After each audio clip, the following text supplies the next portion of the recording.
Okay. Hello. Anyway, I take it serious, yeah? Hello, guys. Yeah, very serious, yes. Yeah, I need to be professional as ComicKkrakK usually is on his channel. So, That's hello, right. people. Yes, I'll try to be on my best behavior. Yeah, behave yourself, by the way. Yeah, Anyway, yeah. so, hello to everybody. We're doing something different, eh? Yeah. We turned up in my channel, and probably Yeah. nobody's gonna come and check and talk to us, unfortunately. Oh, But, really? No, I don't know about that. I think so. well, Did because you send out something on the Twitter? I tried to, but then I got Okay. distracted. So I'll do it while you're talking. I'll do it. Yeah, so it's all my fault. So Yeah. anyway, we usually have a chat on Mr. ComicKkrak's channel, and usually happens on Sunday. Yep.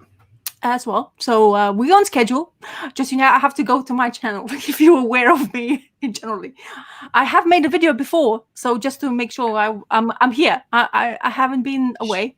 She exists. But, yeah, my channel was a little bit on a web, like I had to dust it off a little bit. Yeah.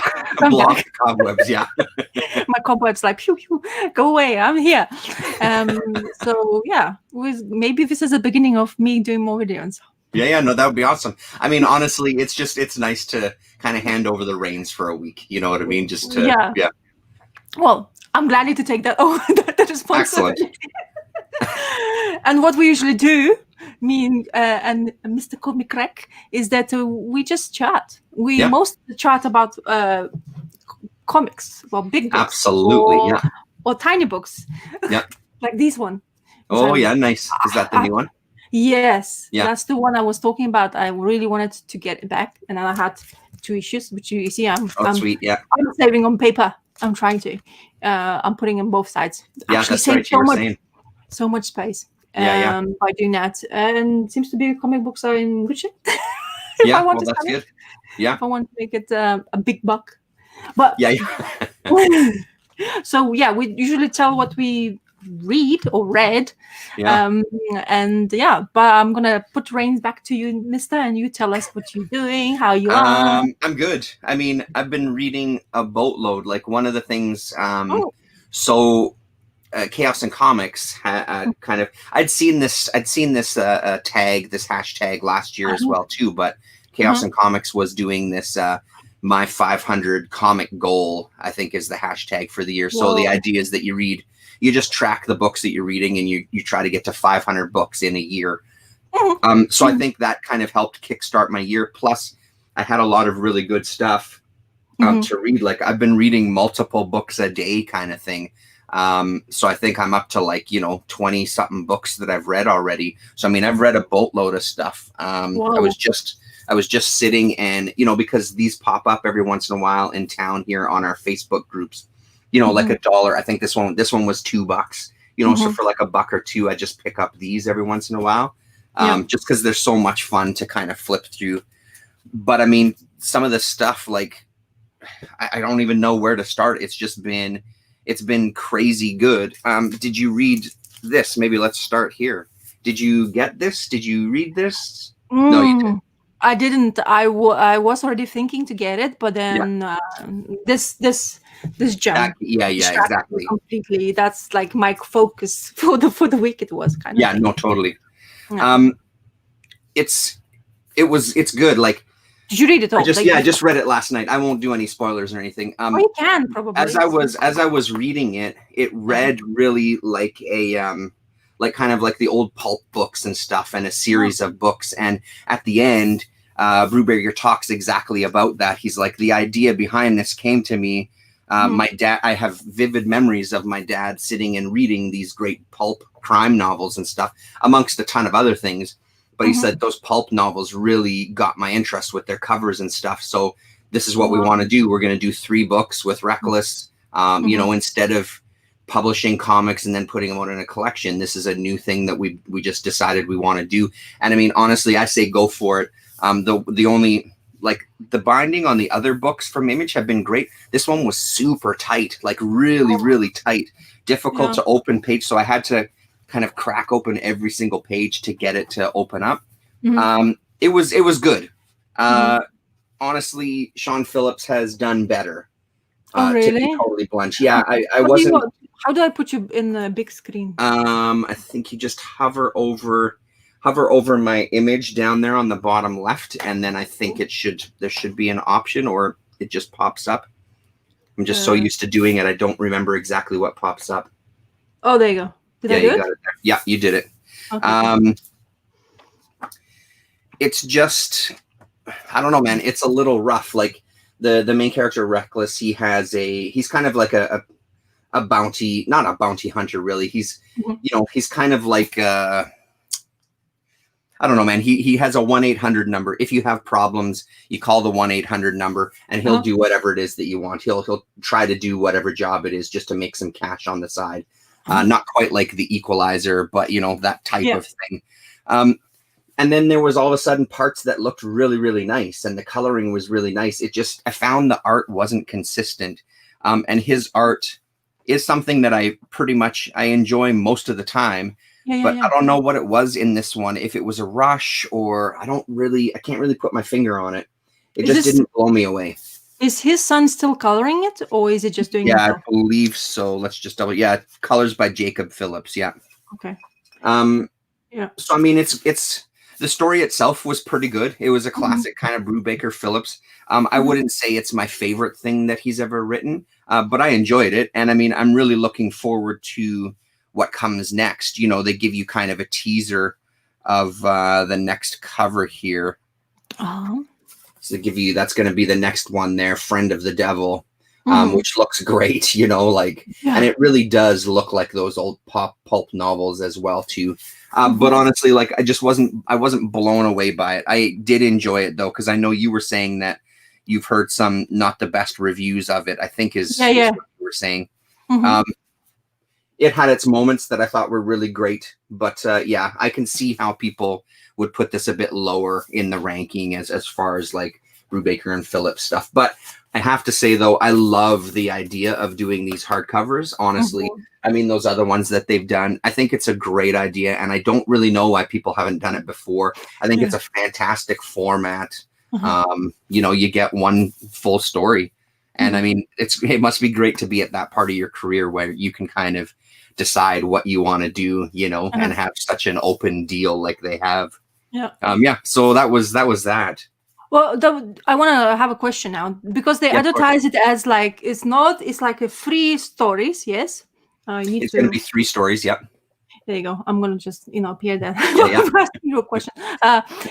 So is it actually feels like what like, because the advertising is like continue story, but you can read one story and you should be happy with it. Is it? Yeah. Are you happy after reading it? Totally is. I mean, it's definitely one story. This one does give you some background on the Reckless character. They don't give you all of the background. Some of the stuff, even himself, he kind of admits that, it might not be the full truth. And I don't want to talk too much about it, because there's a couple of things with him in there that I think are nice to kind of uncover as you're reading. So, I mean, the next story, we'll see, right? Like, I think that's where the tell will be. If you pick up the next story, how will that one read? Pretending that I haven't read this one and I know absolutely nothing about the character, right? I think that's going to be the toughest part. I found it was a good, it was a good standalone story for sure. I wasn't crazy about the ending, I have to say, but I mean, whatever. We'll see. Again, it's tough. Like, it really feels like it's leading to kind of cut this one and make it its own, so now they can start fresh on a second one. And I'm curious how they handle that. Like, once you read it, however long that takes, like, then we can talk about it in more detail. Cool. I just wasn't crazy about the ending. Well, the thing is, how many they have come out with now? Like a 4? This is 5th, 4th story? So they did. This will be the 5th hardcover that they've done. Wow. Because I have 3 and there's one that I don't have, and then this one. And do you think that's why, because they pushing? Oh, look, we have somebody who is. Hello. My goodness. Tell them to get out of there. You can probably do something about that if you need to. So. Hey, there you go. Boom. I need to work this up. It's such a hard work, man. I want you to relax and chat. You do the job. Exactly. Anyway, so I was wondering that maybe that's why his art is like, because I'm wondering how much time does he have to actually draw a complete story, because at the end of the day, it's much more difficult to be inconsistent. You know, like, I mean, at the end of the day, have a bet, we have a plan, the schedule, how we're gonna do it. But you know, it always happens, like sickness, or you know, I'm sorry for saying that, but sometimes it happens with people can't make their schedule. So I was wondering, because yes, it does help that he does digitally.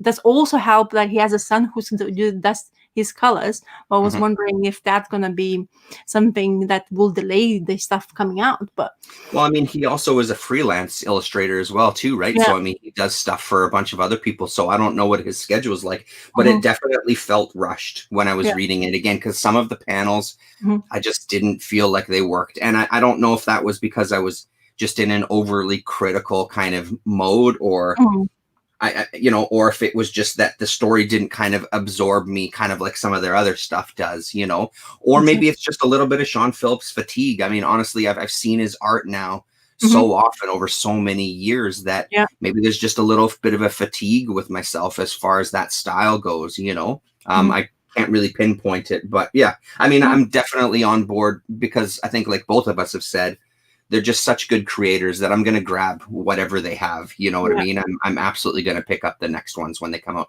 I think the next one comes out in April, I think is what they said. Wow, that's quite a schedule, isn't it? Yeah.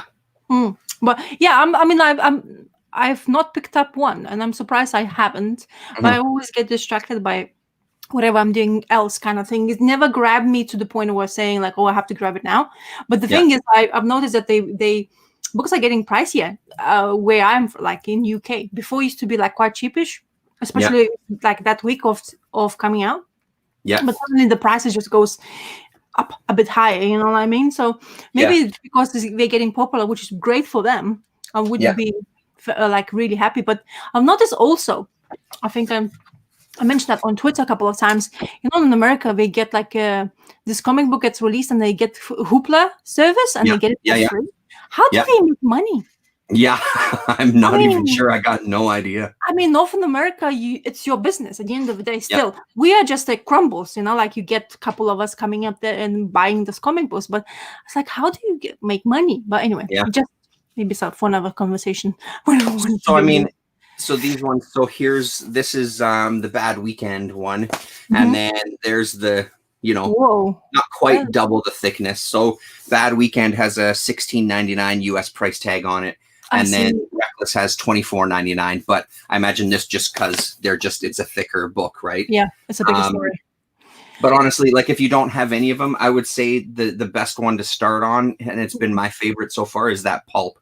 I think Pulp is out of all of the hardcovers that I've read so far. There's one that I haven't read, and I'm blanking on what it's called right now, but I really enjoyed Pulp. I thought Pulp was the best out of them. I think this one was kind of a close second for me, though. I really enjoyed this one, too, because this guy is just such a douchebag, you know what I mean? And then just the way the character evolves and stuff, I thought was really interesting. But what about that story about my mother, something junkies and something? I forgot. Yeah, all my heroes are junkies or something like that. Yeah, that one was fine. I enjoyed that one, but I mean, that one I've read so long ago that I can't remember too much about it. I think it's All My Heroes Are Junkies. For some reason, they don't have the ads in the back of this like they usually do.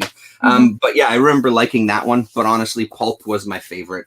I really loved that story. I thought it was really well done, and I liked the dialogue and everything. Yeah, here we go. Here's the ad. So Cruel Summer is the one that I don't have.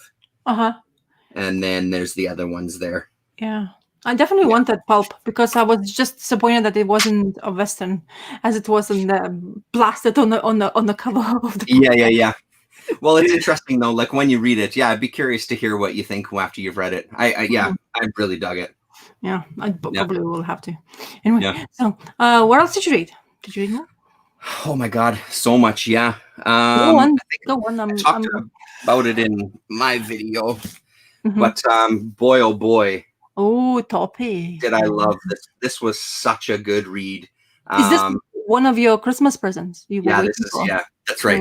It's one of the presents that I was waiting for. So this is volume 2, North America. I think there's been 4 volumes published in English. And honestly, it's beautiful. Like the art is absolutely gorgeous. Oh, let me But the stories are incredible as well too. Wow. The stories are just incredible as well. But I mean, the detail on that, even just the reflections in the water and the environment and stuff, like, and the stories are really, really great. Little kind of short folk tales, different people, just kind of survival type stories, and just interactions in kind of in North America, and just, you know, like the gold rush kind of plays a part in a bunch of the stories. So it's just so good. I just couldn't believe it. It's like every single story. And I think this one was a good one to start on too, because it has, I think it's 11 short stories. And so it really was easy to read. I mean, I ended up reading it in pretty quick, but I mean, you can just sit and read a couple of stories and then put it down and get a really nice, complete little folk tale, right? So, but I think I'm pretty sure this is going to be something that'll be on the tops of the list to pick up more volumes of this year. John Angelo did a video, I think, where he looked at, he might have looked at volume 2, 3, and 4. I'm not sure if he had a video where he did number 1 as well too, but there's a few guys on the comic YouTube that have talked about Topi. Yeah, there's plenty of you guys. Yeah, and every single time I look at it, I get really admired by the art and everything, and it's beautiful. I mean, even though it's like black and white, but it's just the detail he can, like, the people who can do it in black and white, it just makes me, like, it blows my mind, because of it's such an unforgiving way of drawing because of shadowing in it. But if you are really good at it, it's just, you can expose so much things out of your art. It's beautiful. Well, I think of, like, when I'm sitting reading those stories and I start getting absorbed into kind of the environmental drawing and looking at the individual lines, like, I can just imagine him just going, like, it's incredible. Oh, hey, look at this. All of a sudden, 2 popped in. Mr. Gretzky, Sleepy Reader. Hello, Sleepy Reader. Hello, I mean, it's great to sit and see those details, and just picturing somebody making all those marks, and these different kind of marks, because some of them are kind of, it's not all just cross hatching, you know what I mean? It's not all just textures. There's so many different styles of line making to make these different textures. It's gorgeous. Yeah, as I say, highly recommended. It was another one of, like, those lists where, like, it's like it goes through the roof. It's like, that's my list basically of the things I would like to have in my collection. A big scroll. I'm glad Mr. Gretzky is getting the Dead Man after seeing my video, which I'm really pleased about. Because it's the point for me sharing it as well. Because I don't think, like, characters like this get that much exposure, even though I think they're well worth to do that. And sometimes, you know, like, you forget, you know, but when knowing that Neil Adams has drawn it as well, so it should be kind of a thing to have. So I'm bringing and that. There you go, just like we were talking about before we went on, in stock trades. Yeah, so that's exactly the place for you sons of bitches down there. Yeah, we were just discussing. That's a good price too, $57. That's pretty damn good. Exactly. So we can get free shipping as well, which is perfect. Amazing. Even Sleepy Reader loves them as well. Yeah. Which is great. Well, I mean, I'm really pleased for them. Honestly, if we can get anything for, like, anybody can get anything for deal, I'm super pleased for people. Totally, Exactly. That's how it should be. So how far are you into the Dead Man? How many pages have you read out of the, what was it, 900 and something pages? It's 944 pages. Jesus. And then actually, funny enough, which I'm so pleased about, they number their pages, so I know exactly what it is. That's good. Yeah, I'm on the page. I'm trying to maneuver this monster of the book. 111. Wow. So I read 3 issues, I think. Yeah. If I'm correct. Yeah, I'm still at the beginning of Dead Man's story, and then how he became and stuff like that. But now it's actually, as I say, I think, honestly, I'm so pleased that this art. I'm just gonna take this unforgiving dust cover, because you don't want to damage that. Oh my God! Sorry for the noises, people. But that's what happens when you have omnibus in your hand. Yeah. Okay, let me. Yeah, you can. There you go. Yeah. I'm doing my job. Yeah. Oh, wait, my mic is on the way. No, you're good. We can still hear you. Yeah. Oh, yeah. In the way you're saying. Yeah. Yeah, in the way. Yeah. bloody bugger, go away. So Yeah, there you go.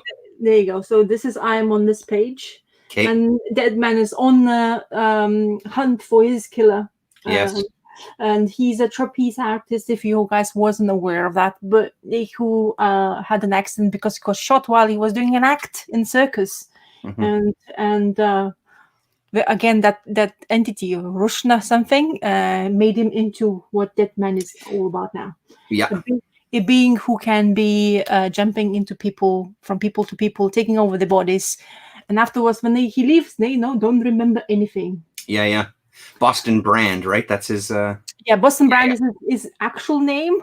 The man who was. I haven't read the first issues for such a long time. Yeah. He was kind of a jackass, wasn't he, at the beginning? He was all over, yeah, because he felt like he's the best out of everybody, kind of thing. You know, he's the guy who loves to show off his skills, and he thinks that he's the best in the world. And of course, he works in circus, who's not doing really well, and he's the main attraction, kind of thing. So he had that, like a macho guy thingy, and he was always in like thinking all over the top, like overconfidence himself. Yeah.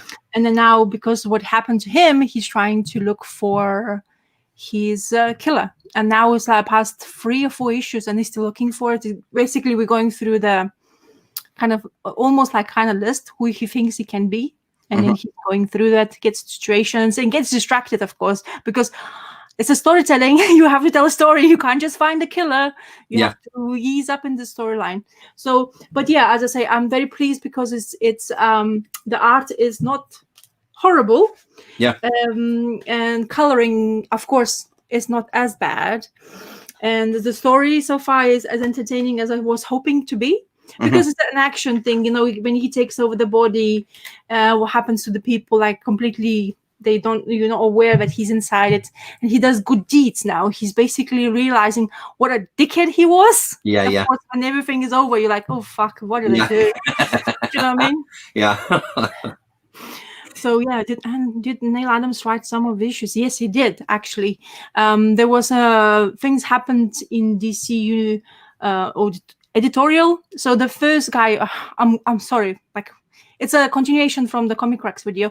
I don't remember the names, so I'm just going to go around the names. So editorials had hi Ryan C. Had the first guy who basically got Deadman as a editor.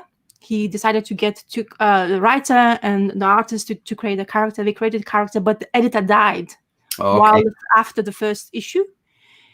So then, artist, which is I'm so bad. Soon I'll tell Ryan. You. The artist name, Carmine Infantino. So Carmine was the first artist of the first issue of Strange Adventures. Then, because of the editor dying, Carmine Infantino became an editor.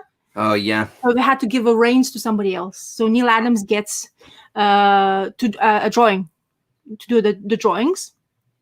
And then afterwards, because of the like schedule and all of the stuff, Neil Adams was left alone for I think the last couple of issues. I have not yet read about in Neil Adams' story yet about how he became to do what he does in it, so I didn't have the time. Oh Jesus! Chaos and Comics, how's it going? Chaotic Sport. Yeah, it's Chaos and Comics. He has a couple of accounts there. Oh wow! No, he's a busy guy. Yeah. So it's like a slew of people. It's like, oh my god, what's going on here? We're just so quiet here. Yeah.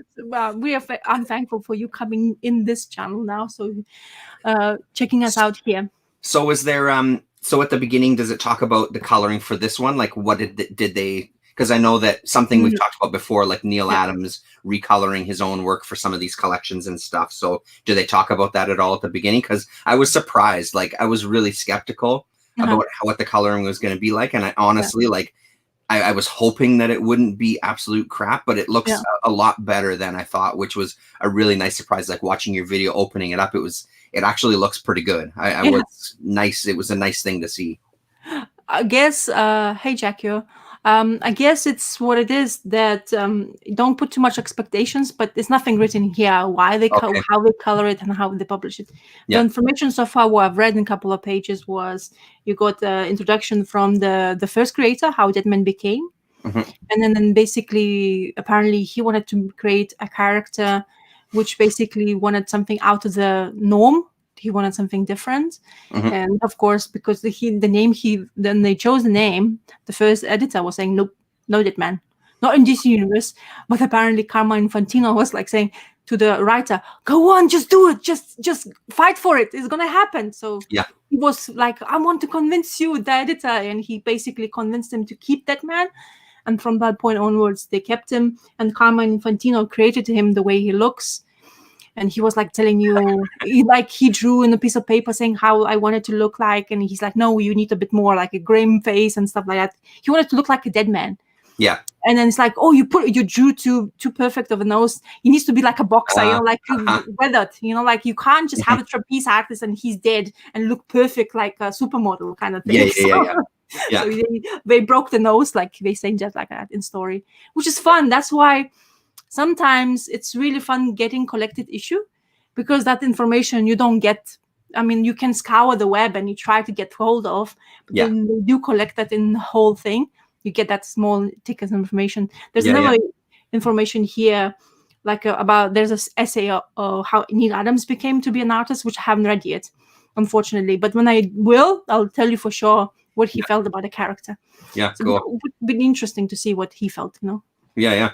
Because sorry, go ahead. No, because Neil Adams is quite opinionated, so he's a strong-willed person. So it would be interesting to see what he felt, what he wanted to do from the character as well. So and I agree with you. That's a great thing about those collections, having that little bit of historical element in there. And the other thing we were talking about before we went live is the amount of material that's in that book that's like guest appearances. Like you were showing me, like they have some of the Phantom Stranger appearances. They've got Challenges and Unknown appearances. You were saying there's some appearances from Aquaman, even like that's phenomenal. So then you don't have to hunt down those issues. Yeah, it's like Challenges of Unknown. Then Superman Family appeared into DC Superstars, DC Special Series, Adventure comic books as well. So from Adventure comic books, he's appeared from 459 issue to 466. So that's quite a 7-issue run. So that's quite a big one. Yeah. Then DC Comics presents 24, Detective Comic Books 500, which I always wanted to get that because 500, those anniversary edition comic books always interested me. Secret Origins as well. Then Who's Who, Definitive Directory of DC Universe 6, 13, and 20, which I don't know what is that at all. Yeah. I mean, Who's Who is usually tells you about the character and the background, basically. Like in here as well, in this omnibus, you have information at the back. So you have bonus material, and that bonus material is, you get a couple of pages, which I showed before, those covers of reprints. Oh, yeah, that's right, yeah. Yeah, and then, and that's, you have that information about Deadman. Yeah, so like complete, like, trapeze artist extraordinaire, the part owned small Hillsborough circus, Boston brand performed nightly as a dead man, blah, blah, blah. And powers and weapons, it tells you how it is. And then afterwards, I don't know what it's, this guy, it's called Alter Ego Unknown, formerly Jonah, Marshall Sensei. His name is Sensei. Yeah, I seem to remember there being an appearance, like almost like a, the usual trope, like the Karate Kid master, that sort of thing, right? To like stick those kind of people, right? Oh, I see. I believe so. I could be wrong about that. Like I said, it's been forever since I've read Deadman comics. And of course, this is very interesting for me because it's League of Assassins, because of Ra's al Ghul, and I'm always very into Ra's al Ghul kind of thing. So I'm gonna interested to read. I haven't read it yet, but even tell you, first appearance of Sensei, League of Assassins. That even tell you the mission. Strange Adventures 215. So that's Sensei appearance. Then he appeared in Detective Comic Books 406 as a Merlin. Mm-hmm. So much information. You're like, oh my god, so much, yeah.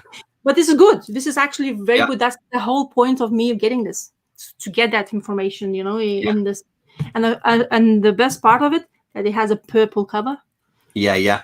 I love purple. Yeah. And this is like purple and red. Yes. Yeah, That's no, a it good looks really one. nice. Yeah. No, it's really, really, it's awesome. Like Sleep Readers always shows, it goes in and shows you the but it's really tight as well. The eye of the book. Yeah, It yeah. has huge, like you can actually see the huge layer of glue, and of Okay. course it's still sewn.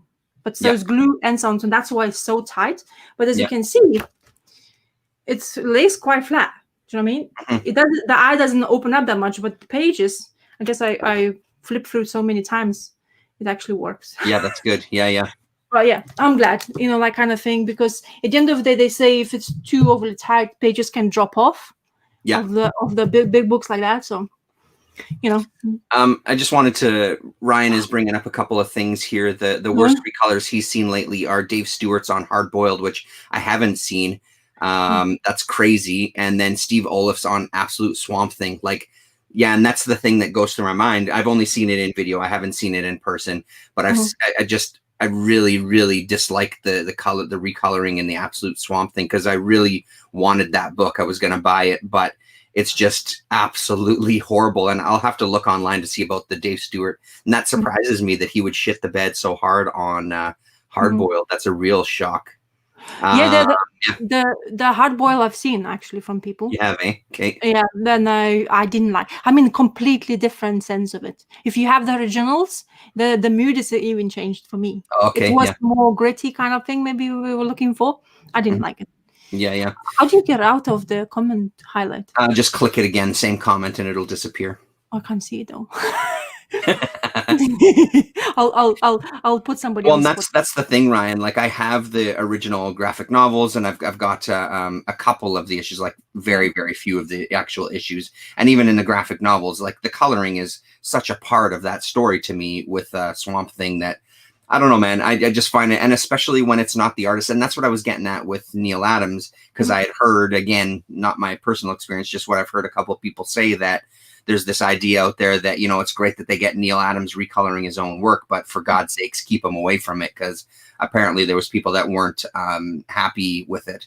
And I just think it's such an insult to the original artist, like Tatiana Wood, who's putting in all that work, and then you're just going to completely, she's not really part of the process. We're going to clean it up. Like, especially with books like that, it feels like the artist and the colorist and the writer, like everybody is working very, very closely together. You know what I mean? Obviously I don't know to the degree, but it really feels like there was a lot more communication going on back and forth, so I heard, it's just unfortunate. I saw somebody's video. I don't know who it was. I don't remember. It was long ago, but they had omnibus of Neil Adams Batman, and they opened it up, and the person like me opened up the book in the video. It's like the same thing, but the reaction was like, "Oh, it's not so bad." It's like,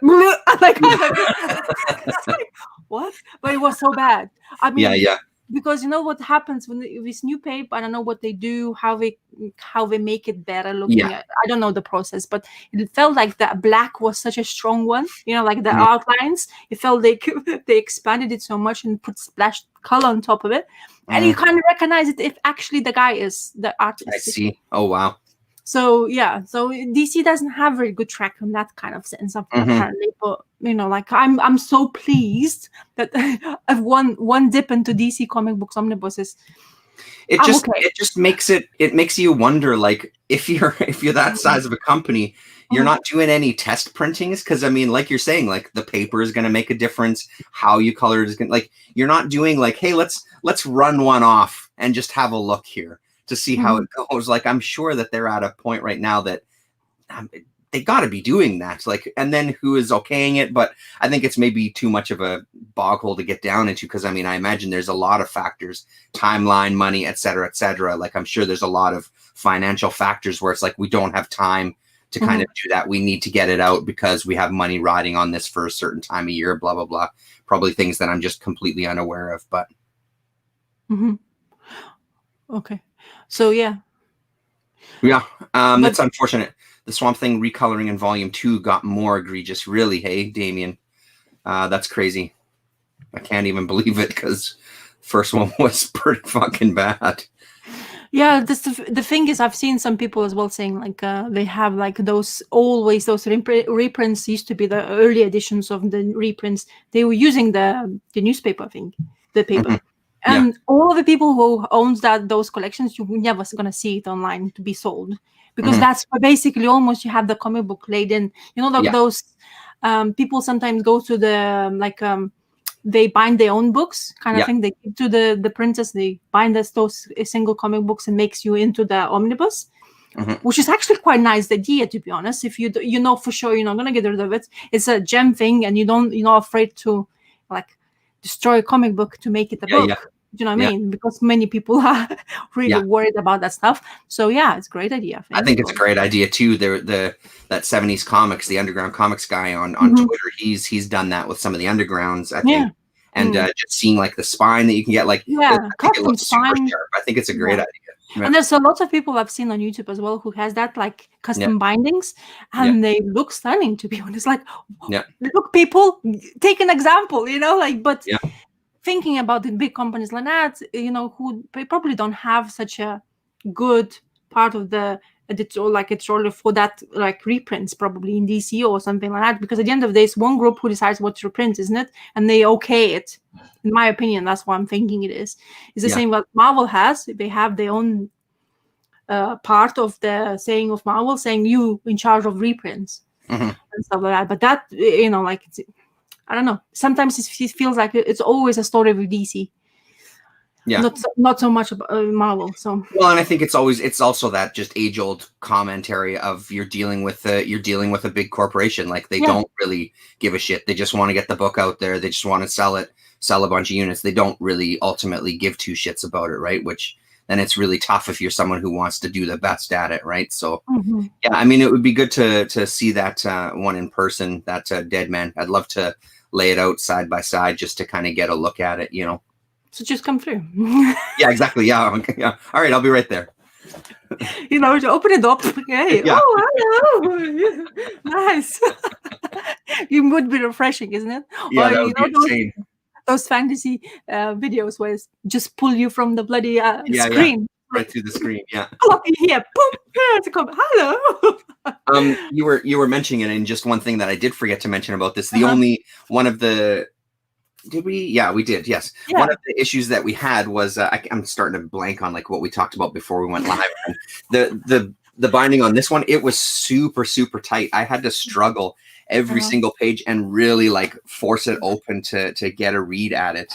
Yeah, and that's unusual because the image books have been good. Did I say that already? Yeah, I think you talked about it. Yeah, we were the first thing you were talking about. I don't know what the hell I'm talking about anymore. Just forget me. One thing about Image comic book collected editions, especially those higher, like bigger editions, like for example, Black Science had ones, and they had huge problems the first volume. I think Damien was complaining in this video that the binding was so bad, it's ridiculous. Like from Image, and you kind of like Images had some of them are really good. Dark Horse is the only one. I don't know why, but it seems to be, for me, what I've noticed. Dark Horse has always been a standard for your collected editions and the quality for hardbacks, because every single time you get, it's like a stunner. You're like, wow, like they have really proper department to do that kind of stuff. Yeah. So Oh, Ryan C is gonna read the records. Yeah. I'll be curious. I'll be curious. Okay, so it wasn't just mine; it was everybody's. Yeah, it was ridiculous. I was surprised. There was a tiny bit of damage to like two of the pages, right near where a staple in a comic would be, right around there. It almost looked like a staple tear. It didn't. It was very, very minor though, like nothing serious at all. But and I don't know if that was just from the binding, like because I opened it up and it seemed to be there already, or part of the printing. I don't really know why they did things different, but I guess one of the other things is because it's such a different size than the previous ones. I'm assuming that had something to do with it. Like it was double the thickness. It looks like. Yeah, it looks like there's 5 signatures as opposed to 3. So. Where is it they printed? Did it tell you? Is it printed in Canada? I'm assuming it seems like everything is printed up here, shipped to the States, and then shipped to Canada again. Yeah, at the back of the book usually tells you by the barcode. Oh yeah, no, not on this one. It just says rated No? M for mature Oh, and interesting. ISBN. Yeah, no, so I have no idea. No, I it's fine. imagine that it was though. Mm. Yeah, printed in Canada. Yeah. Yeah. Yep. Use Canadians. That's right. Goddamn Canadians. Oh, we're so No tired. We trouble. need to loosen up a little bit. Yeah, yeah. Yeah. Sorry. No, that's okay. That's right. Anyway, so Yeah. I want to talk about this one because I just like. Yeah, please do. Yeah. So Make yourself big again. oh yes, so much work, man. Jesus I know. Christ. It's glorious back here sitting in the background. So this little book, I really wanted it to get, but my ComicKkrakk had it destroyed in the post-it, like Okay. from the diamond, and I really wanted to get it because I enjoyed the first one. The first one was easy, really what you expect to have a story for Usagi Yojimbo, and the story is called The Tower. Mm-hmm. And you know what? The more I read of Usagi Yojimbo, the more I want to read. It's the way it's written, the way it's drawn, what the characters is all about. It's just simple storytelling, but it's sometimes like such an easy story, like Usagi Yojimbo is going to help this little creature who does say his or Ip. I don't know his name now. This green, like, looks like dinosaur, but it's I don't know what it is, like, kind of the name of the creature anyway. But he comes to help him because he's been chased away by this. Oh my god, I'm not doing it as well. So this guy, who's the owner of the restaurant, and because he's so hungry, he was chased away, saying, "Ah, you filthy creature! I'm gonna kill you!" And he runs away in this tower. And that's where the story starts to begin. Yeah. And ends up, of course, really well because it's Usagi Yojimbo. But this story of number 2, gee whiz, this is like a tearjerker, to be honest.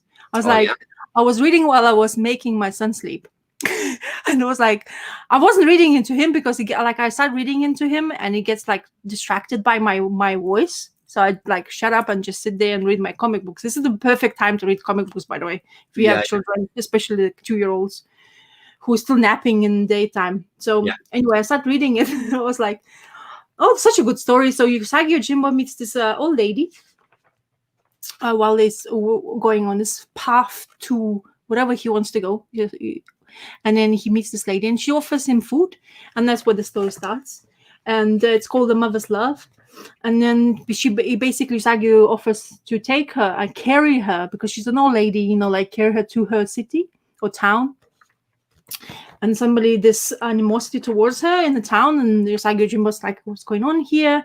And then we find out about the old lady's son. That he's basically owns Old Town, and he's the guy who takes all the wages, not the wages, but the rents for the for the property and stuff. And then she tells the story to Usagi, telling him, "Oh, I'm so disappointed in my son. He used to be such a good guy, but when my husband died, he took over the town, started charging overly to people, and he's like a bad guy now." And then she's like, we end up finding out that he's quite rough with his mom as well. So Usagi Yojimbo is like, how dare you treating your mother like that? And then how it ends, let's say it this way. It ends with the murder, but I'm not going to tell you who it is. Mm-hmm. As well. I think people should read it to themselves. It's I didn't expect it as a spoiler the next page, so I'm not going to show it to you anymore. Mm-hmm. But honestly, in such a way he can tell the story. It's just like, oh my god, this is so good. Honestly, I was like I wanted to cry or not cry, but the way it's very satisfactory. Like it satisfied me a lot, but I didn't like the ending kind of thing. It's like, why would you end this way? But in a way, it's a good way. But like because somebody had to die in order to be a good thing. So yeah. But yeah, honestly, every single time I read it, it blows my mind to just have that simplicity of the comic book, but also enjoy it and feel happy after that, which is a lot of comic books sometimes don't give you that. but it's always like because it's like every issue is a one-off story. Yeah. Sometimes, it continues in number one, but if you like, most of the time I see it's one story, and you have him just going in the same path, and while he's going to that path, you have the stories to tell who he's meeting and what he's doing. And the more I read it, as I say, the more I enjoy. It's like, oh my god, I like this a lot. And apparently, they're gonna come out with reprint of hardcovers of Usagi Yojimbo. Okay. Mm-hmm. Which I'm really eyeing out, but my budget is already like, where I'm gonna get money from? So I need to sell stuff to get that, because any kind of hardcover from Usagi Yojimbo, it sells out and then never comes back. Always somebody's really? gonna ask us like really high number for it, especially in hardback format, because Dark Horse, as you know, they usually like Dark Horse used to print, but now it's gonna be probably, I don't know who's gonna print it, to be honest. Now I'm wondering. I'm not sure. But anyway, whoever was printing it, you can get them in trade format, but like big omnibus. But I always wanted hardback, because like Dr. Monkeybot says, hardback is much better. Yeah. look on your shelf kind of things. Yeah. I would love to have that as well. So, well, I'll have to keep my eyes open, because I mean, it's another one of those series that I really want to read, and I think a hardcover collection would be great. And I mean, it doesn't surprise me that you love it, that whole wandering samurai and how that kind of feeds into the Western genre and stuff like that. So it's perfect. Cool. It's such, I just say, no one, like, I kind of regret now not getting the continuation story from the beginning. Like Damon actually has that on his spoilers as well. But every single time now, I just like dabble into that world, and anything I read now, I was like, okay, I want more. It's like you read it and you like feel like, oh, why? Give me more. Feed me that information, kind of thing. So and I don't care if, I don't know if it's reprint or not, but I like to have that in this format as well, to get me that good feel at the end of the month, because I most of the time get my new comic books monthly at the end of it. So I'm always looking forward to that. And I end up having so much to read, but I don't read all of it and stuff like that. Yeah, well, I mean, and then like we said before, you have some weeks where all of a sudden reading seems to be, you can't get enough, and other weeks you just can't find time, right? So exactly, like you said, your year began with a lot of reading. My year began with no reading, to be honest. My year began the whole first week of January. I didn't read nothing comic wise. I was like dabbling in some things to do whatever. I was more into hobby stuff, what I usually do, but not reading. But then the minute that book came, the Deadman book, my comic books arrived as well, the monthly one. Then I decided to have, like, after reading Deadman, I wanted to go back into reading Invincible, which I'm starting again. And it's like, oh, it's a drama. It's like going back to the soap opera. It's like, oh my god, really that happened? I don't remember. Kind of thing. So I'm still going in there. So with Invincible, and a lot of things happening again. A lot of drama, deaths. Another death happened. It's like, oh fuck, again, he's killing somebody. And Invincible's brother died. And I was like, whoa, like, because it's Voltramite, you think that he's gonna recover, but apparently he's not recovering. Okay. So it's actual, like, proper murder. So oh, I know why, because his heart got ripped out. So I guess that's the big factor. Yeah, that would probably do it. If superhero loses his heart, maybe that's the problem. Yeah, could be. So yeah, it's as I say, I really, when I get into comic reading, I could just go on and read. And the last one I read of new things is this. Oh yeah, okay. Pilot. So this is one of the new number ones I was thinking I'm going to try. It seems to be quite favorite for a few people. This one is in Image one here, and this the Waters. I think he wrote a couple of things that people like. So I was like, okay, this cover looks interesting. Has purple on it. You see? Yeah, it's a great cover. The things what happens why I get attracted to. Yeah. Anyway, I wasn't aware of anything. It's interesting. Like Homesick Pilots is a good name.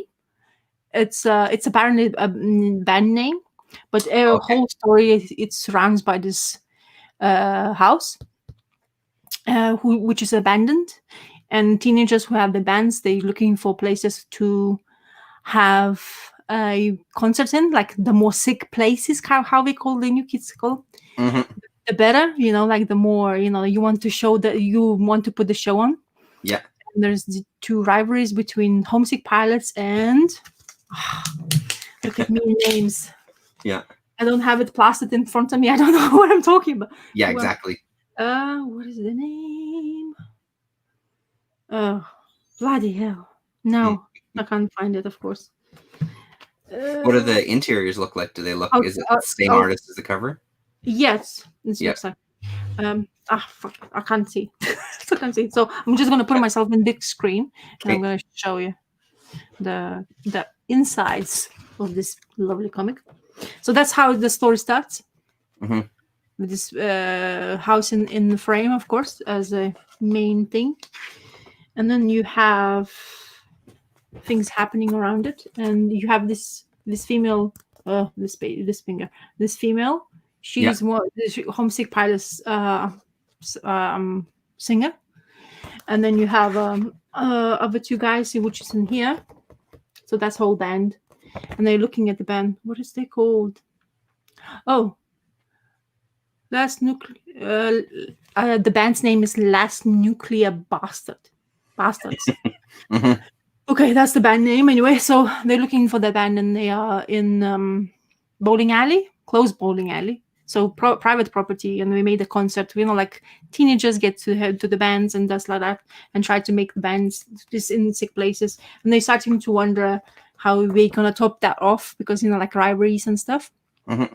Art is great. Paneling is really easy to looks follow. good. Yeah. Story so far is good, and it's all about surrounding, as I say, in that house, which seems to be kind of haunted. And there's this page in here, which the guy appears out of. So this kid disappears, and he gets to be found after he's out of his house, and he died in the hospital from organ failure. So apparently he was missing for weeks. And he was missing for weeks inside the house. So when you enter this house, you disappear, or because you can't get out, because the house starts to do something. Yeah. And the story is basically, so far it just tells you a little bit of this, the rivalry of the two bands, looking for the places. And the girl, she's a foster child. And basically she's not, because she's a teenager, she has her own opinion. The family who is fostering her saying you have to behave yourself, otherwise you're going to be kicked out. And she's like, oh, nobody cares about me, because she has a history which we're not aware of after first issue, where something happened to her parents and they think that she's at fault. And then you see her entering the house, and some things happens to that. To the like band members goes looking for her and enters the house, and I'm not gonna spoil what happened next, because that would be stupid, because it just came out, I think, like maybe it's a newer one, isn't it? Yeah, new release. So really good so far. It's nice. I mean, there's nothing groundbreaking at the moment. It's very interesting about the house though, so I like that kind of mystery part. I'm definitely want to go and look for a second issue for sure. I'm gonna pull it up and see. It's I don't know, as I say, it's that mysterious part of the house what really attracts me in the storyline. She looks as an interesting, probably main character, because of that mystery story behind her in her life history. So I wanted to know. So definitely will look at it. So so it's Waters, Jingard, I don't know, Bidikar and Muller. That's greater. Edita Bidiga is letterer. So I don't know. It's cool, man. It looks really nice. It's very it does look nice. Well organized, kind of like Image comic book. Kind of thing, and we'll see. Hopefully that mystery behind the house will be creepy and makes you want to pick up more. So I'm not bad about it. I picked up another one, but so you see this great cover. Oh yeah. Which I'm going to show you. I'm going to just blow it. And Paulo, Atari Teenage Riot were an incredible band. They were fantastic. Sorry, go on. That's a great cover. Yeah, that's an amazing cover, yes? Yeah, it doesn't look like that on the inside, right? Yeah, this is the Vault. Okay, yeah. I want to dabble in the Vault, and I know the Vault is usually about more scary stuff going on. Okay. So I don't mind dabbling in comic books and horror. I'm okay with it. I don't get petrified after that. Yeah. But I don't know. It didn't. It started, and that started inside. So it didn't start. It's a Oh, period drama. that's not so bad though. No, it's not bad. I'm not trying to tell you it is bad. Oh, okay, all right, yeah. What I'm trying to say is I got distracted. Yeah. It's maybe it's the paneling what really drove me into a bit of a kerfuffle.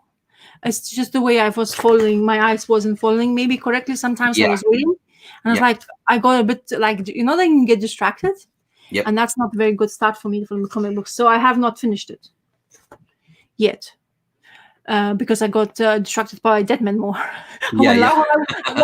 Basically, what happened? I was reading this and I was like, "Oh, I want to read more Deadman," and I just, okay, finished. Bye. Yeah. Yeah, but honestly, sometimes that nothing draws you out more. You know, when you have to read a page and go, no, that's not the way it reads. It's supposed to read this way, and you know, like it really just jumps. It takes you right out of the book. You know, Ryan, see, you're absolutely correct. That's basically that's the thing. That's the theme of it. He wrote the same. This is the same writer who wrote this. I see. Yeah. So I was thinking maybe, but I read this first and then I read this one. And this one is so much easier to read and so much easier to go follow the story. The panel, as I say, the one thing it is when you are, like I showed that page in here, it's busy. It's happening. So many things happening in here. Yeah, there's a lot happening and there. A lot of people around, and then I understand there's a crowd. They are in this lady's house where she's showing her art, like art, and they're discussing about the story. Is basically started of those two guys discussing this lady if photograph will take over the art and art will be forget it forever. That's the beginning of the story, and then you have a guy who is an artist, but apparently whatever he draws, people die. So that's how far I went. I didn't see anywhere further. I think Waters is even, oh my God, look at that. He's a busy guy. When you get into be a writer and people liking it, you start to go everywhere. Yeah. It's the same thing with artists as well. If you get one popular comic book, suddenly you will plaster it everywhere. It's like Hollywood almost, don't you think? Yeah. It feels like that for sure. Sometimes like, you know, you have something popular and then that's it. Yeah. Oversaturation tends to happen. Yeah, the faces everywhere and stuff like that. And another thing, what got me distracted, I was watching Agent of S.H.I.E.L.D. Oh, yeah. Yep. And I am fan. I am actually a proper... Oh, there. That's true. He was writing the latest Lucifer. And I think that's where I heard it from. I think Oddfellow Thoughts was talking about it. And Damien probably has spoken about it as well. About Lucifer. I was watching Agent of S.H.I.E.L.D. I'm finishing apparently this last season, and Disney, while I have Disney, I want to just use it as much as I can. Yeah. Because I'm not sure when I'm gonna, because Wanda is coming out and I want to watch WandaVision. Because I'm keen to know what kind of the sick way of gonna show that, hopefully. Yeah. Because they will, you know, like hopefully they will take to a point where you're like ooh, kind of thing, you know, like because with Wanda, the power the lady can have, if we're gonna show that, because she's supposed to be the most powerful mutant in Marvel universe. Really? Is that true? Yeah, I have no idea. No, she's supposed to be, because her powers are. I mean, she's the one who changed in Marvel universe. If I'm correct, maybe not. I'm not like sometimes like I'm thinking I maybe made up my story inside my head. You know, when you're reading so much comic books, but I think she's the one who basically switched off every single mutant's power. Oh wow, yeah. So imagine the power she came like crazy. Because. And if you watch the Avengers movies, of course, like what they're trying to portray of her power yet is that she is she can fuck your mind up. I mean, even normal person. So how far she can go? I mean, the way she was battling the Thanos, she was doing it. I mean, but she was just like, let's say she was like a baby. And the Thanos was, I am all grown up and I'm going to fuck you up. Yeah. And she's like, oh my God, I'm just learning, please. Yeah. Kind of thing, you know? But I think there might be a nod to that. Ryan C is asking based on the Tom King vision thing. There might be, it looks like there's a couple of nods to it, but I don't think the story is necessarily based on it. No, I'm really curious about it. I think the trailer the trailer for that one and the trailer for Loki both really caught my attention. I think those look like they're going to be a lot of fun, and I think because they're dealing with this whole, the beauty of some of these worlds. There's many different realities. There's many different universes. There's many different versions of the characters. Like, I think they're going to be a lot of fun. Yeah. Well, Ryan C says Tom King's vision is Vision and his robot lady. That's right. Robot wife with the robot kids, and and they move to normal suburbia. Yeah. And pretending to be everything is fine and we're normal and don't look at us just because the way we look. And here I don't think, I mean, which timeline we're gonna go to? It seems to be something's gonna happen, like flip through a couple of times, I think. But I'm not sure. I'm just guessing. But apparently there's some reactions, and I'm just like, see something. I don't want to get spoiled. I want to have like low expectations as possible. Yeah. Because that's how I enjoy my shows more, especially when it comes to superheroes. It's the same with Agents of S.H.I.E.L.D. A lot of people are dissing it.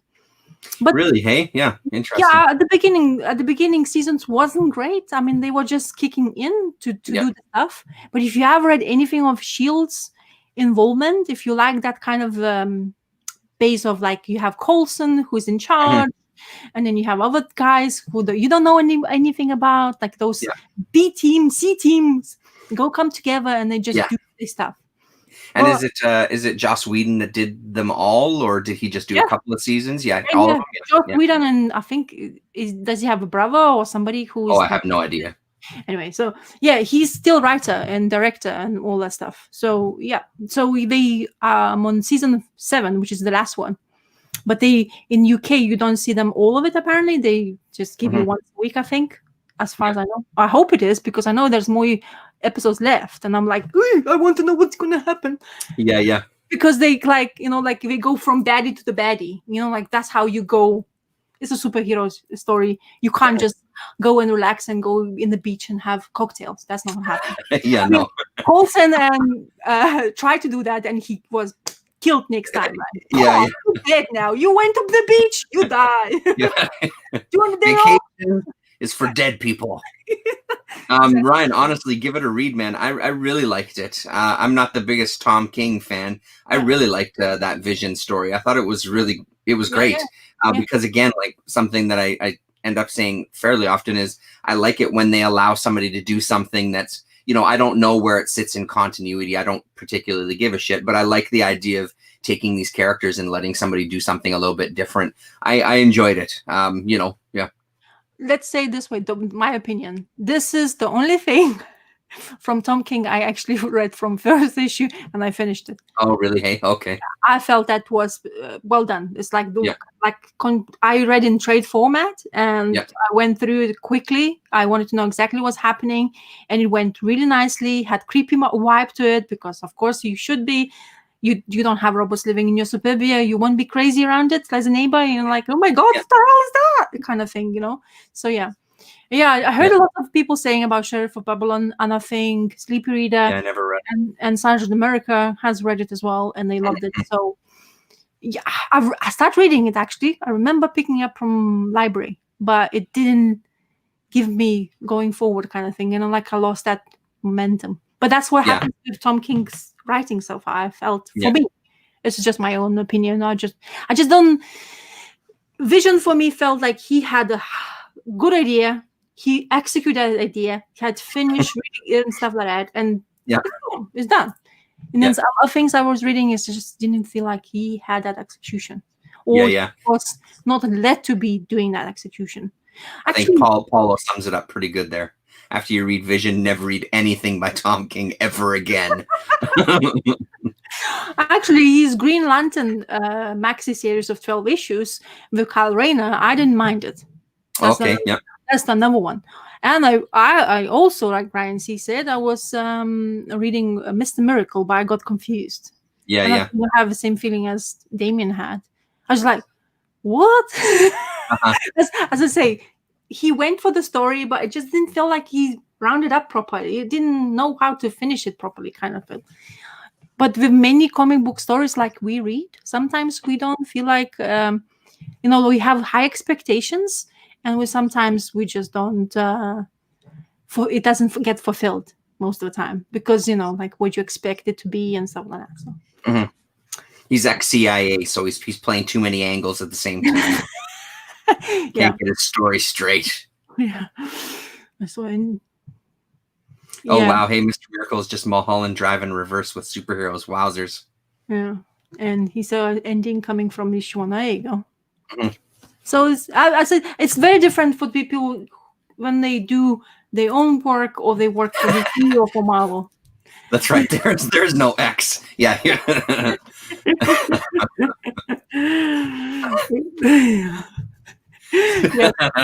So that's funny. That's Tom King for you, like yeah. I'll look, Terrence. Any more than your X Mafia. I read these today. Speaking, since we're on kind of like a Marvel kick, I read this is number 2 and issue number 3 of this Alex Ross. Damien is like, yeah, I agree with you, Damien, completely, man. Yeah, I get baffled. Just one thing about the Mr. Miracle. Yeah. The artist, I forgot his name. Anyway, he's drawing lots of Mr. Miracle like a guy I know from TV series. I think he's going to be one of the bad guys from superhero movie. It looks exactly like him. Oh, really? Hey? Yeah, it's just like a copy. And nobody's saying that. And I was like, I'm feeling paranoid. Am I seeing something kind of thing? Yeah. But I'm very good with faces. Yeah. And he was, Gerard. Yeah, there you go. Yeah, and I can't pinpoint because names and I know face, but I can't tell you the name. So it's pointless actually talking about it. But anyway, I thought I'm gonna mention. Yeah, for sure. Yeah. I read these today. So number 2 and number 3. So each one. So it's Alex Ross that's kind of taking the helm, so to speak, and getting a bunch of creators in there to write these stories. I guess I don't fully understand the premise. The premise is sort of Nightmare has captured Doctor Strange. Doctor Strange has, because I don't have issue 1, Doctor Strange is in his astral form, and Nightmare has caught him and wants to, as usual, conquer the world. And I believe, what's that? Sorry. Is it just came out? This is new. Number 3 just came out, like literally just came out. I think number 3 might have come out last week. I don't remember. But it's brand new, and I'm not sure how many issues there's gonna be. It feels like it's starting to close off. So they kind of use that as a premise, and he dips into Doctor Strange's mind, and then they have an opportunity to tell a bunch of stories, and they tell a bunch of these short stories. And I love the art. I don't think the stories for the most part are shit, to be honest. They don't really do much for me. It feels like, again, but I think that's more a me thing, though. Like that's not I don't think that's a problem with the storytelling and stuff like that. I think it's just a me. I don't get, like it's not all just X-Men either. I didn't want to make it sound like that, although now I realize that I sort of did. I didn't mean to. Like, for example, there's one with Doctor Doom and Fantastic Four. It just feels like I am not following. At times it feels like, are they retelling some older stories? Are they, and then there's other times where they seem completely new and original, like this one by Eric Powell. I mean, the art is phenomenal. The artists that they have in this, really, really incredible. And this one has kind of a funny end.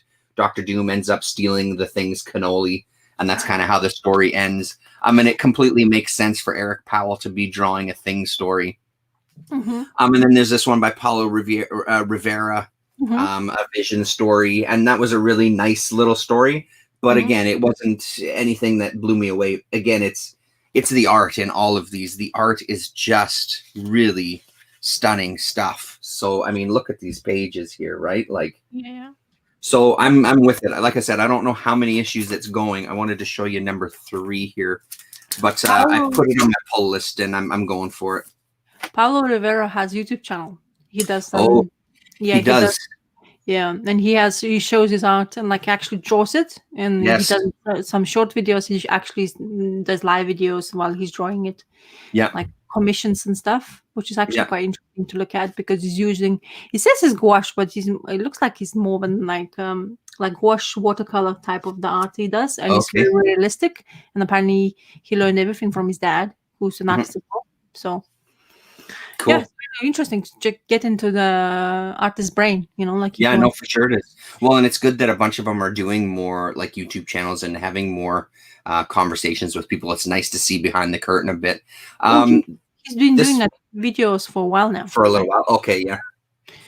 This one was kind of fun. The art style was pretty great. This is one of them that felt like, am I missing something? Is this maybe a retelling of a classic Submariner story?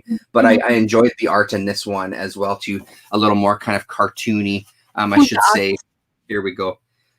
There you go. If that's... Yeah, we can see it, Darnell. Yeah. Beginnings, Bill Sienkiewicz is in this one. Scott Gustafson, Ryan Heshka, and then the Alex Ross covers.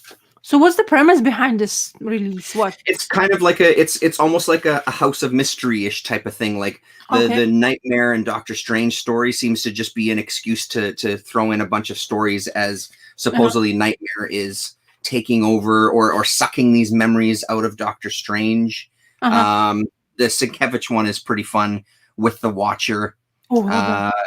Really, really actually kind of funny. The story itself was just, again, it was just okay, about a kid who wants to be a comic creator. And yes, I have seen that one. Yeah, we have watched this channel. It is pretty good. They have some really good stuff in there on that channel. So he refers in this one, he talks about, I guess it's almost like a Wile E. Coyote type of character dropping a safe on a bunny. So at the end, it's kind of a nice little gag. The Watcher kind of signs off, and I'm going to go wandering around, and I'm going to go and check out some other realities. And you flip the page, and pow, he gets slammed by his safe, which I actually laughed out loud when I was reading. I thought that was really good. And then, sorry, go ahead. No, it's a good one because he's on the planet, and you drop a bloody safe on his head. Yeah, that's very funny. I see this Ryan Heshka, and I've seen him before. And I kick myself that I didn't get that. I think it was called Bad Girls Club. I kick myself. This is gorgeous. And I was looking in here. He refers to, what is it? C magazines? No. Mystic Comics #4. Have a look at Mystic Comics #4. Do like a Google search, a Google image search, and look at the art in that for the Black Widow story. Incredible, absolutely incredible. But this guy, as soon as I finished reading this issue, I started looking up Heshka, and I've got to get myself some more work by him because I love his art style and the colors. Really, really great. Yeah, the Klaus Janson stuff has been really great on that one, Ryan. Just kind of like talking to them. So this one ends up with kind of, the next issue. Nightmare is going to be fighting some big baddies, I guess, as he continues to suck all these memories out of Doctor Strange, who's captured there. But I mean, it's a fun, almost like a little anthology. But like I said, I'm there for the artwork because the stories don't really do much for me so far overall. And even that Heshka one, as much as I enjoyed it, the story is just whatever. It's just a throwaway story for a chance to see some killer art. Is this the one you were talking about? Yeah, that's the one. Yeah, that's exactly it. Like, look at that, right? Yeah, it's really cool. It's incredible. Yeah. And I think when I was looking, they have some of those reprints. I think there's a hardcover reprint of that series where they do the first 4 issues, I believe. This is the issue. In a hardcover. Yeah, that's the issue there. And then, so I think the hardcover version is probably easy to come, or easier to come by, because obviously I'm not going to find a #4 Mystic Comics. That's simply. Yeah, I mean, and it's, honestly, Paulo, I didn't, again, my ignorance on it, I didn't realize that Black Widow went back that far. I really had no idea. So that's cool to get that kind of insight and check it out a little more, I think. So, yeah. Yeah, I think Golden Age comic books, whatever they have released before, it still has pleasant surprises, to be honest, to look at. And if you can, of course. There used to be one channel where the guy was just getting those really old Golden Ages. I remember he used to show on the videos, and it used to be stunning. Oh yeah, that's right. Yeah. I've watched. Yeah, because he used to do a lot of horror books and stuff too. Exactly. Yeah. I know exactly what you're talking about. I don't know who is. I don't remember his name either. Yeah, that's literally been years though. That's been quite a while, I think. Hello, G, Man the Comics. Hello, G. And then the next thing I wanted to talk about if I could find it. Ooh, mystery. Yeah, it's just so many. I've just had so much reading. It's like it's been so great to do. But yeah, there we go. So I've started dipping into Halo Jones, the Alan Moore, so the Quality Comics reprints of the Alan Moore story, Ballad of Halo Jones is what I'm trying to say. So it was a 12-issue series that never finished, apparently. Real name was Clairvoyant. I see. I see. Okay, yeah. I love this. Heshka is mainly a fine artist. Okay, that makes sense, because I was looking at his website and there was a lot of you could get a lot of prints and original art and stuff, and they only had a couple of collections. And there was one book, I think, that's just called The Art of Ryan Heshka. Ryan, right? Yeah. So this Halo Jones is the first issue was a bit of a difficult read because they really just launch you into the world of kind of Halo Jones is sort of finished. Okay, yeah, I'm not quite there yet. They kind of launch you into this world of where she is, so you're really kind of not on a very clear footing as far as what's going on. The language that he uses, again, it's like Alan Moore creating parts of the slang that they're using. So this is the latest one that I read just today, or maybe yesterday. Anyway, they start kind of in the future, and they're talking, it's a class, and they're talking about Halo Jones as this historical figure. And I thought that was really clever, a different kind of way to get some emphasis. And apparently, you know, like up to her death, just talking about her death as well, and kind of what she did. And then it jumps us back into the story, which is she's just kind of come off of the planet, and she's a hostess now on this kind of traveling, almost like cruise ship type of starship. So it really doesn't feel like, how the hell are they going to get there from here? I've heard that from a couple of people. Like there was a documentary, and Neil Gaiman had said that it's one of his favorite Halo Jones. It might have been in that 2000 AD documentary. I don't remember, but he was saying that it's unfortunate that it ended when it did, because he felt it could have been one of the kind of first classics of comics, this Halo Jones. The one thing that was disappointing a little bit about in this third issue, because the first two issues, it's pretty much the entire story is Halo Jones. This one, it's shorter. It's only a 12-pager. And then we get into Judge Anderson, which is a great story too. I love Judge Anderson. There's a couple of backup stories in this one. Part 2 of this story here, Amazing Maze Dumoir. Wow. And it's great. Like, the coloring in this and the reproduction of this is so kind of crappy, but I really, really enjoy it a lot. I really like the style. And the story is super engaging. I think she's a pretty engaging character. And I'm just really curious where they're going to go with it. So he wrote Halo Jones Volume 2 concurrently with watching. Well, there you go. So I didn't realize it was that close to that. So how did you find out about Halo Jones? Did you just because of... Yeah, just from digging through like what else has Alan Moore written, and it's just one of those titles that's come up in the past. And I've had a couple of the issues for quite a long time, but they're really hard to come by. I'm now only one issue away. I think I need number 6 out of the 12 issues. They've also done collected graphic novels of them. I think there's 3 volumes possibly. So I mean, it's just not easy to come by. Like these Quality Comics and stuff here in Winnipeg you don't see them very much anyway, these British reprints. It's not something that I stumble across all the time. And when you do, it's like Judge Dredd, Strontium Dog, that sort of thing, which are all great books as well too. But Halo Jones is just one of those that you don't often see. So I figured, you know, while I'm waiting to find number 6, they do have it at my comic shop, I think for like $2, which is too bad because I just did an order to my comic shop about 3 weeks ago. I wish I would have had known, I would have grabbed it then, but yeah. Yeah, but yeah, so far so good. If you need it and you can't find it, let me know. Yeah, okay. Because if it, look, I'll show you on eBay. There's 3 issues for £4. Oh my god. Oh yeah.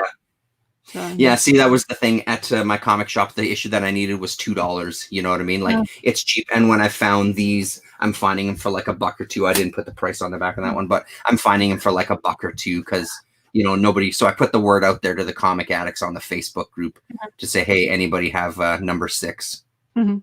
Yeah, and I'd like to see the black and white. So that's what you're saying, Damien. Yeah, because it's probably have the reprints of or printed maybe a different way. Maybe because of it was released in 2000 AD. You said originally, yeah. 2000 AD, correct? Yeah. Interesting.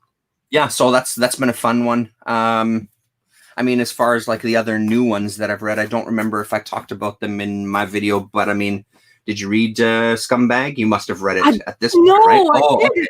I didn't. Okay. I was like, what? I was like, when we were about to like do the chat, and my husband, could you believe my husband reminded me when we need to chat? It's like, are you gonna chat tonight? I was like, huh? Oh fuck, yeah.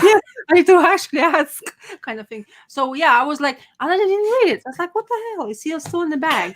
I know that it's well, then next time we'll talk about it next time. Yeah, so because it's different artists, isn't it? Powell, the same guy from the Goon. Yeah, exactly. Yeah. He's drawing it now. Yeah, and I saw on Twitter that Deadly Class artist is actually going to be drawing one issue as well. Oh, really? Hey, what's the name? Oh, anyway, I forgot the name. I know who you're talking. Yeah. So he's on Twitter show that he was gonna do it as well. Yeah. So how? I'm not spoiling anything. How was it? I won't spoil anything. I mean, it's good, right? Like it's entertaining. I'm still at a point where I'm reading it and I'm enjoying it. I can't say that I'm absolutely loving it and every single issue is hysterical. There's funny moments. I'm still just curious where it's gonna go, or if I'm just overthinking it. You know what I mean? But it's fun though. Like it's still a fun book, and I'll still be picking it up. Yeah, Strontium Dog is really great. The stuff that I've read of Strontium Dog, I don't have very much, but I do really like it. I mean, for me, for my money, Nemesis the Warlock is where it's at. Like that's the one that everybody should read. I absolutely love that book. I think it's just fantastic.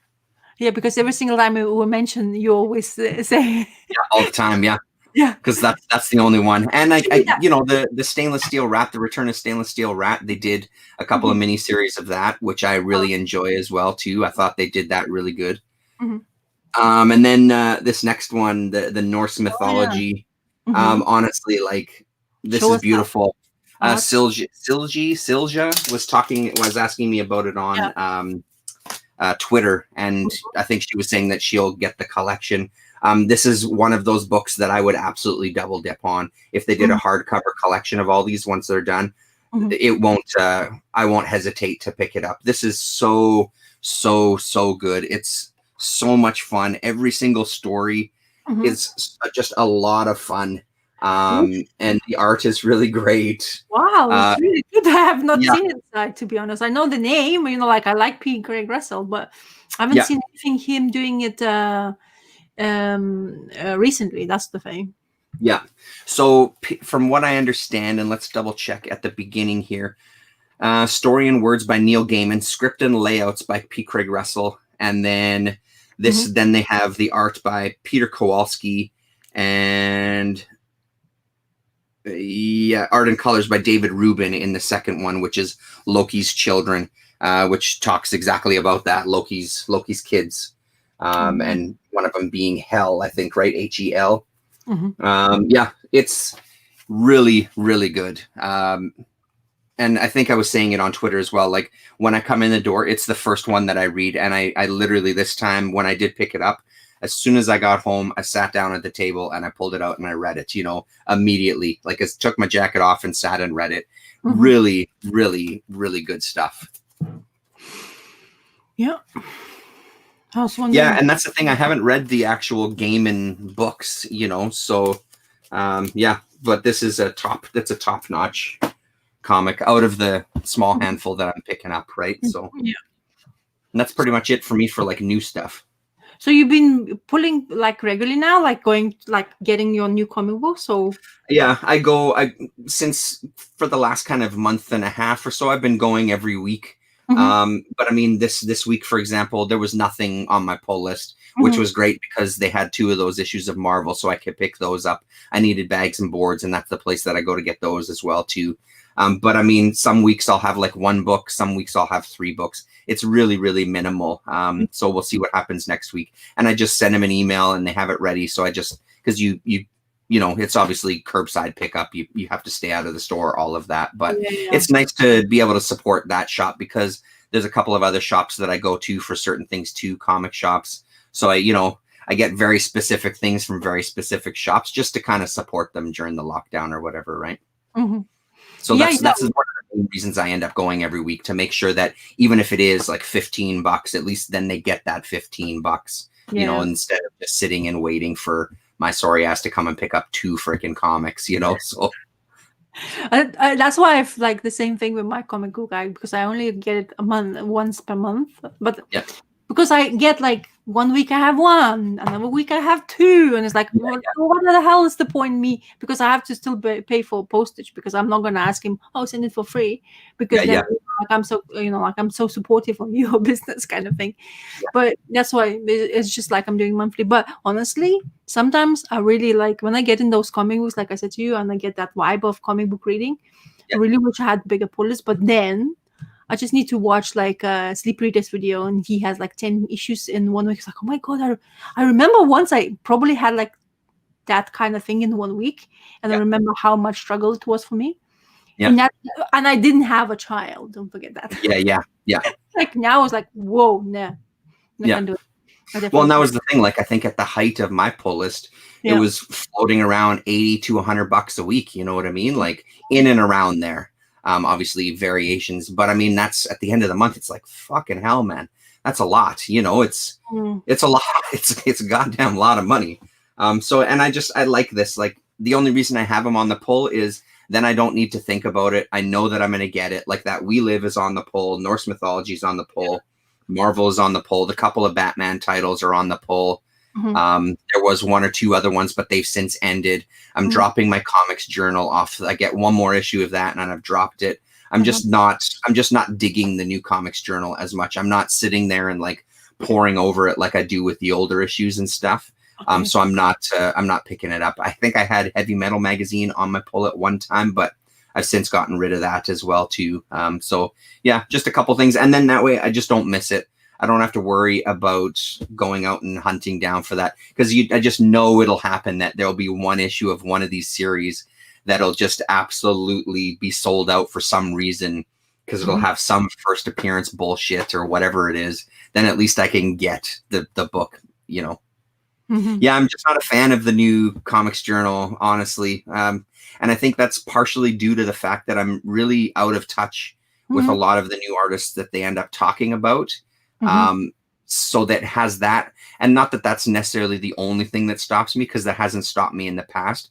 I just don't know if I have as much interest in some of the new artists that they may be talking about, because I flip through and see some of the art, and it just doesn't really do anything for me. They may very well be amazing interviews and amazing articles, but I don't know, man. I just don't, yeah. Oh, wait, I don't want to read it. That's the thing, right? It's like, yeah, I just don't know if I want to read it. So, I mean, it's nice. Again, it's one of those things, like, I love supporting them. Comics Journal are hugely important. Fantagraphics is incredible. But yeah, it's too much at this point, I think. There's so many things I like, and I'm so glad that my policy is tiny, to be honest, because I can now focus off like whatever I really wanted to get, like that omnibus of Deadman is because of that, because I'm not overly spending that much, because you know, like sometimes when you overly cover, in my opinion, for me, was when I covered myself with comic books, I used to get like too much, you know, like I want to be like that, even though I'm complaining about getting once a month, but then I get those comic books, I have full attention to them. And before, when you have so many, you don't. And you have, it depended on my mood when I'm going to read that comic book and how I felt about it. But I will never go back if I didn't enjoy it, for example. But the once I did it like by mistake, I just like, not by mistake, but I just by chance went in and read the same issue I read like a month or 2 months ago. I was like, I remember I hate this book, but it's not bad. What is wrong with me? Kind of thing. Yeah. So it's like this kind of thing used to be happening where I felt like I know I get excited about new releases and I do kind of want to support them, but is it actually like necessary for me to surround myself with so many books? Because then how much attention do I have to give to them? And then you realize if you did collect your back issues, how many things you're not discovering, and there's so much. Like now, just by chatting, when people are bringing that information and about like Black Widows, like, you know, how did you find out that? You know, like you don't have this kind of stuff, kind of thing. Yeah, totally. So yeah. Yeah, and I mean, there's a lot of books. Like when we were allowed to go in and kind of check out books. Like I loved going in and looking at the new releases. Like there's a lot of books that if I was in the height of my pull list, there's sometimes when I was going in, like over a year ago now, there'd be like, oh, I'll take that. You know what I mean? Because there's so many, especially the indie stuff. There's so many good. Yeah, Bubbles is fantastic. And I have one issue of, but is it comic art? That's the only one that I have. And then Strangers I thought was good. Did you read the Strangers fanzine, Ryan? Because I like that one as well too. I haven't read them all yet though. They have a new one out as well. I mean, there's always just so many interesting things in the indie world that are coming out. That I could easily see myself getting sucked in. But then the same thing. Then I've got a stack of 20 comics. It's like, well, because that used to happen. And I mean, I think that's something that happened to all of us where you just didn't get a chance to read them all. And I'd rather just go where my whim takes me. You know what I mean? Like I'm into reading some of my old undergrounds. I picked up some undergrounds recently, and it's been really good to kind of rediscover that and just sit and read some of those again. And I mean, the one that kind of I've been waiting for the longest is the Trash Man, which was so much fun. And the thing that was the most fun about it was the art. Because the stories inside, they're just okay. They're not they're nothing to write home about. But seeing you know, the newspaper artist edition version of Spain Rodriguez is incredible. Because I mean, it's a nice big size, right? So you really get these full page pieces of art, right? So it was super fun to read, but the stories are just whatever, you know, sort of pseudo revolutionary. But his artwork is just freaking gorgeous, you know. I know we're not on my channel, so there's some accidental boobies in there, but don't worry about it. His stuff it's so good. And it just makes me like sitting through and reading that. I've started kind of looking online and keeping my eyes open for the East Village Other, because they have some comics issues from like 1970s that I would love to pick up, like with the underground artists and things. That's cool. Yeah, I like super fun. I mean, as I say, I've been missing. As I said to you before in videos, when I said that, I'm actually glad I'm not living next to my comic book guy, because it would be a trouble. I would be in big trouble, to be honest. I was like, should I have a sandwich or just comic book?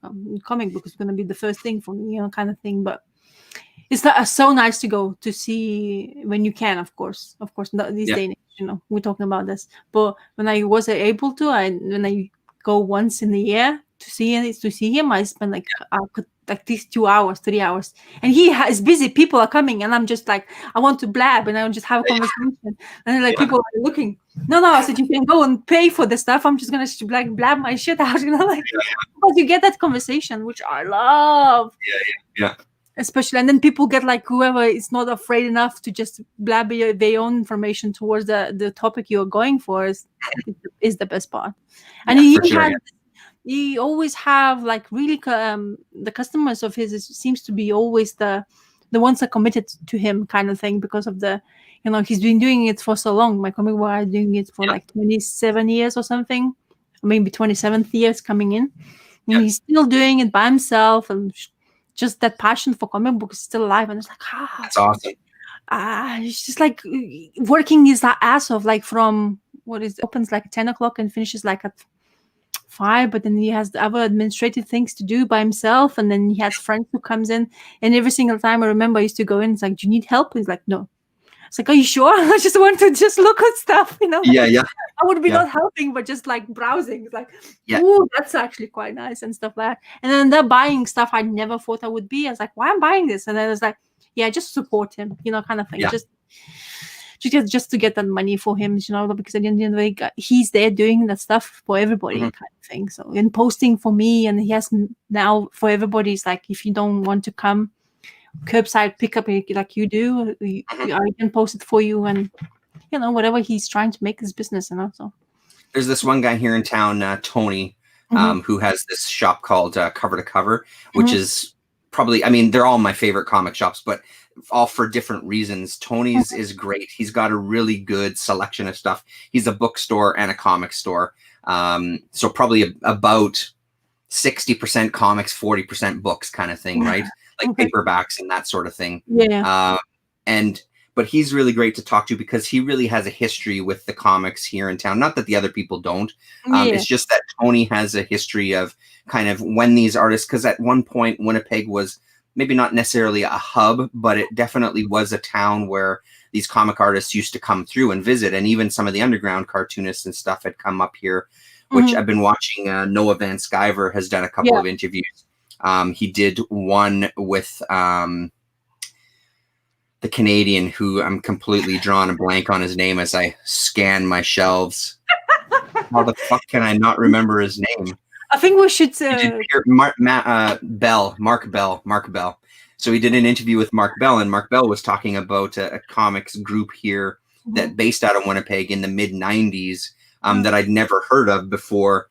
But Tony has some of those stories where when creators would come through, him spending time with them or meeting them or going out with them for dinner, that sort of thing. Like, it's really cool to hear these stories from some of those guys, like you're talking about, people that have a history with the kind of comics and stuff like that, and just hearing what it was like and just some of the people they've met. And it's really, really cool. And sometimes I'll bring stuff up to the counter and he'll have a story like one of the other guys in town, Jarrett.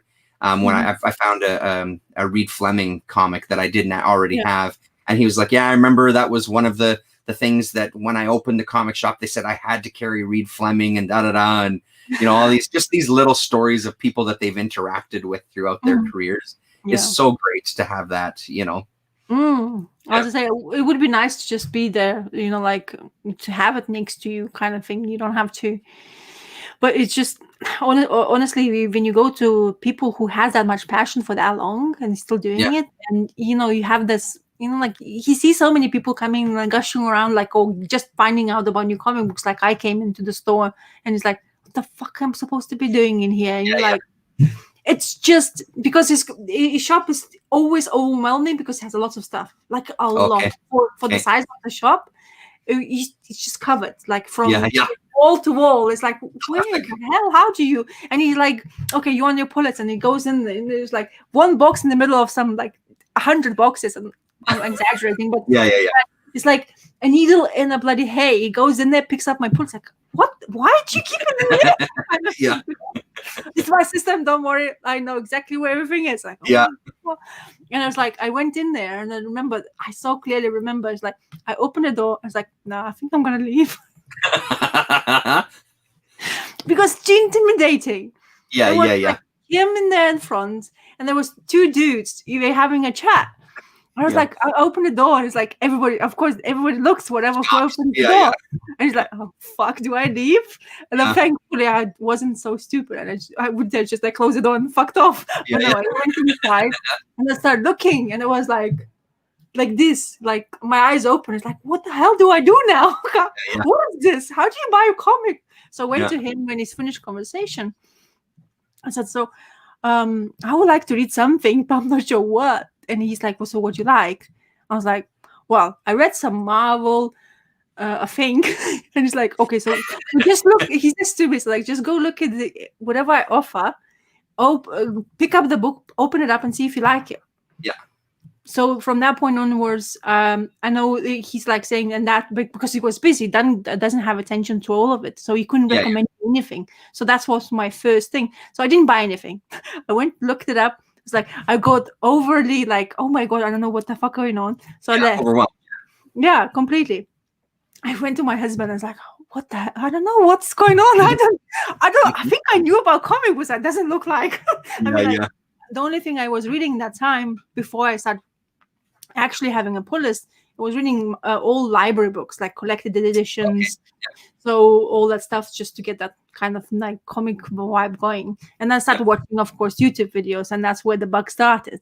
Okay. So I started watching you guys. Like, I think you came out in the same time when I was doing the videos. So before that, I was watching Oddfellow Thoughts and maybe Sleepy Reader. Of course, Ghost Critic was there, part of the big crowd of the UK readers. And I was like, wow, actually, there's a bunch of people. I'm not sure. So, like, both of those things were exactly at the same time. Like, when you first started getting into comics, how did you first start getting into comics? Then was it through the YouTube, or was it you discovered them somewhere and just kind of? Oh no! So it started at my reading in UK. Apparently, I was reading comic books when I was a child. According to my mom, I don't have a recollection of that. It's bullshit, but anyway. So I bought my husband a book, How to Draw Comics, kind of thing. Yeah. Because he's into tattoos and stuff like that. Mm-hmm. I always wanted to look at it and blah blah blah. He's a graphic designer, so he likes art in generally. Yeah, and he's got a good Instagram page as well too. Yeah. He's very clever when it comes to art, by the way. Yeah. Bastard. Yeah. So I gave him the book for whatever birthday thing, something, or occasion, something. And then when we moved after we got married, I wasn't working at that time because we moved completely. We left London and we moved to a sea town. It's called Bournemouth. Anyway, so we moved there. So nothing to do for now. So I was like, when you're bored, you start looking. And I was like, okay, I'm gonna draw what they say how to do it. So I took a piece of paper and started drawing it. Mm-hmm. And then I got that knack for it. And then I started discovering YouTube. I was like, okay, so YouTube, I'm going to check it out. And then suddenly, somehow, I found those YouTube channels with people talking comic books. Yeah. And the bug came in to go to library and started reading comic books. I was like, bloody hell. I remember watch 80s, the X-Men. Teenage Mutant Ninja Turtles was a big thing for me. Yeah. And then people were talking and giving me that information and feeding me. I was like, what the hell? Yeah. Then, of course, I go in Google. It's like comic book shop. Yeah. And it's like, okay, it wasn't local, but it was a drive away. But my husband was freelancing that time. So he's like, yeah, I'll take you. Just let's go. I was like, are you sure? I don't think I want to go. I wasn't sure what's going on. Yeah. And that's how I went in my comic book. That's why I started reading. Then I decided to have some kind of notion of making a video, which I did, and start talking to you guys. Because I remember clearly looking at Ghost Critic's videos, and I was like, Jesus, really? He's been like reading a lot, and he knows everything. Do I even dare and go like, this is like comic book kind of thing? Yeah. So very intimidated, to be honest. You don't have any of those. When I watched, like when you did the Dead Man one, and when I watched your one just previous to it, you don't have any of your other videos on your channel anymore, do you? No, because of that change of the kid stuff.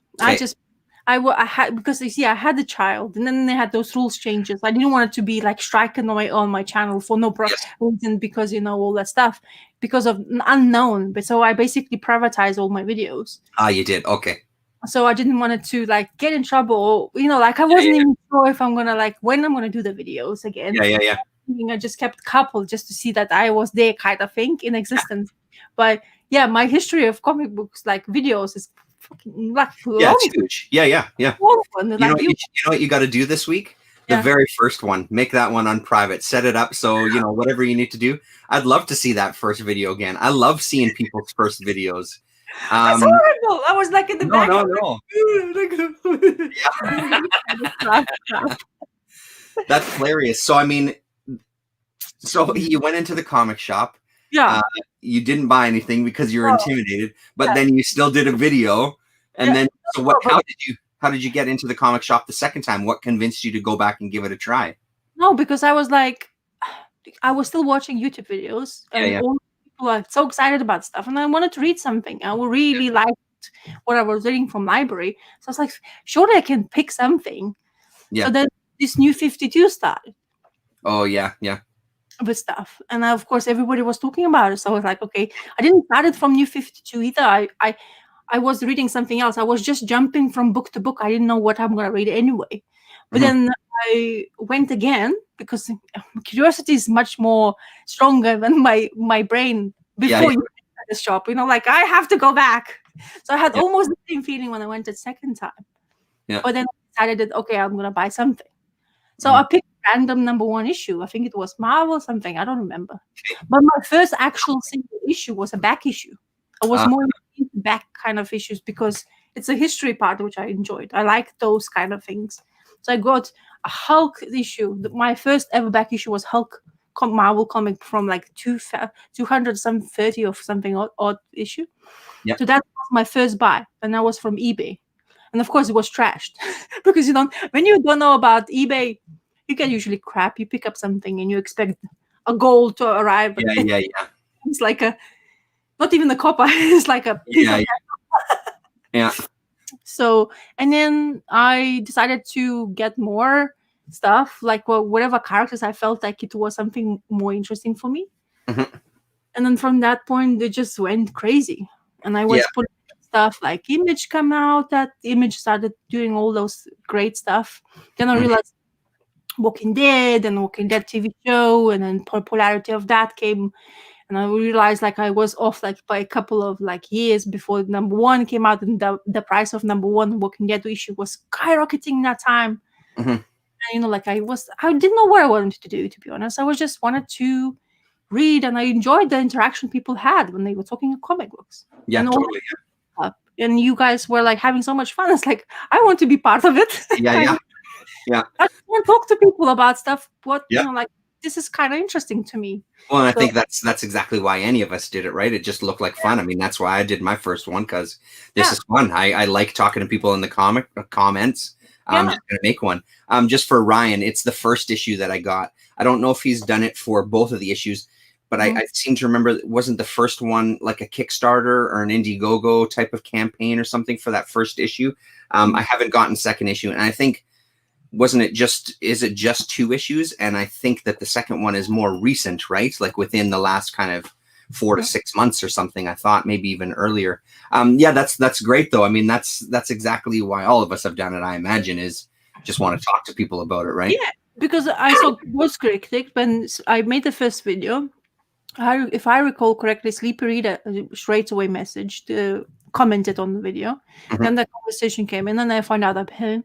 Then the person on his channel. Then I found out about Oddfellow Thoughts. Then I found out about you as well. From Oddfellow Thoughts, you came around. That's how I found out about you. Then I was watching yours. Then it just escalated. The Ghost Critic, of course, and all that stuff. And then Dr. Monkey. But no, it's and I was like, end up doing videos like almost weekly. I was like, what the hell is going on? Yeah, but even my husband was like, why are you doing YouTube videos kind of thing, like, and I didn't want him to be next to me at all while I was doing that stuff. Absolutely awkward, to be honest. Yeah, totally. When I was doing that first video, I was looking at that fucking camera supposedly thing. What the hell do I say? People feel like very professional, like they talk to you, they kind of like they understand the camera action kind of thing, like because you're not aware of stuff like that. So totally. Honestly, it's awkward. I'm remembering how I was like trying to combine in sentences, because it's when you speak on occasions where you're not used to, especially where you feel a little bit intimidated, you start questioning your language. Because I'm living in UK, yes, for a long time, but every single time it comes to a crucial kind of like where you intimidated, sweat a little bit, my English suddenly like, do I know what I'm talking about? Or is it clear? Because this is how it is when you start learning a second language, even though you're using it every single day, you kind of feel like you're going to screw up. You're going to say something wrong, or people won't understand you. Like people are good lookers and all that kind of stuff. That kind of comes into play. But like the more passion I started reading about, the more passion I was looking at YouTube videos, the more I wanted to get just going. And that back issue hunting became a thing, like a drug almost. Oh, 100%, yeah. And it's discovering so many things, now finding out who I like, what I'm reading from, what I used to be reading, and now kind of similarly, I mean, at the beginning I was really pulling Marvel and DC quite a lot, but then Image came in and I started discovering my own kind of like what I like to read, or discovered how disappointing sometimes big two are. Yeah. Because, you know, it's a big company. They're doing whatever they're doing. You know, they don't never finish the story properly. They have to make events, and I start being like, I'm tired of it. Yeah. Investing so much money, and then I discovered Rick Remender started doing a lot of stuff. Then I discovered his stuff. Revival was my thing, and I think Revival what kept my comic book reading going, because that was like a 44 issue run, and this is the first time I pulled something I really enjoyed completely from week to week for week, and it just grew from that, you know. Yeah. In the back issues, discovering all that stuff, like Daredevil, finding out that I liked that my Doctor Strange was something because of mystical part, you know, like that stuff. It just blew up, and of course, X-Men was part of my journey from the childhood because the cartoon, Yeah. you know, and I was like, always, if it was fun to read comic books, especially like Marvel stuff, X-Men was enjoyable, but then the event starts and you're like, oh, I couldn't be bothered. Yeah. You know, like Wolverine is one of the characters I always was kind of enjoying, but then X-23 is more enjoyable for me than Wolverine. So for example, if I would have to replace him, I would replace with X-23. I think it's more intriguing for me as a character for the same kind of power thing. One of the things that you just reminded me of, like I just put out that second John Thompson video where we're looking at those Sphinx comics. There was a real Doctor Strange vibe with those two that again, like there's just some things that appeal to you that you're just drawn to. And there's something about that type of, I found that kind of just looking at it again, there really is a Doctor Strange feel to the way that that story kind of progresses, and the ideas, some of the ideas and that kind of mystical or kind of element to it or whatever, that's super appealing. And then you were just talking about, like, it's once you started down that rabbit hole, it's amazing, like at that time how many people, because that's exactly what it is, right? You go to one channel and then there's someone else and there's someone, and it was just this explosion of like, holy shit, there's a ton of people talking comics here, you know. And it was, yeah, it just really happens quickly. In that time, and I think probably many people who have been doing videos for this long, is that in that time YouTube was more friendly to comic book creators because they were recommending whatever you were into it. They were recommending that. They weren't recommending all other things. Now, if you go to your recommendation part, they made you watch some popular kid who has hundreds of views, or it's just plastered there afterwards. It's like, oh, recommend you this, just watch this kind of stuff. But I'm not interested. I just went in, pressed the button, and there you go. Forget about it. But before, you used to discover so many comic book channels because the minute you watch one comic book channel, it seems to be recommend you like 110 more. And then you can follow them, you can get to know them. Now, I know there is comic book community. There's a lot of people talking about comic books on YouTube, but discovering them is not so easy anymore. No, and also then the whole monetization thing wasn't around then either. There wasn't that wasn't a thing. So it really felt more like the way that we do these, and some of the people that still make videos, not all of them, but there's still some of us that it still just feels like, you know, it's the extension of the message board kind of thing, right? Where you're just going into those forums. This is just happens to be, you just do videos instead of kind of typing something, right? Yeah. And that's crazy. And YouTube, it was like you came to talk to somebody, or you wanted to express your opinion or show your, you know, like whatever passions you are in, make a video, and people, the like-minded people, will come and talk to you about it. Yeah. Like, no. I just made banana bread. Wow! Can you send me all by some? yourself? No, with my mom. Oh, with mom. Okay, yeah, nice. I actually was thinking to make banana bread yesterday because I wanted this. So I was thinking about banana bread is my favorite. I've already had 2 pieces. Have you really? Yeah. You didn't even bring me down one. You don't have to. I'm just kidding. No, I'm just kidding. We always have a stockpile of like black bananas in the freezer. It feels like it's one of those things that's always there in abundance. Well, that's the thing, is the best thing to do when you have those. You never spoil your bananas. Yeah. Yeah, you're always gonna get something out of it. So yeah. So that's how my comic book life, when YouTube life became kind pretty of awesome. And then I discovered Blueberry, and that's just another story. That's like yeah. I've obsession. I was obsessed, to be honest. Finding that those blueberries, those epic editions, was obsession. I firmly admitted to that. It's like almost like a gold mine I was going to dig for, and Totally. I went for it, and it took me like 3 years, I think, to collect it all. And I discovered that Comic Mart, and then that obsession even blew up even furthermore, because then it was such a convenient way to go and look for it.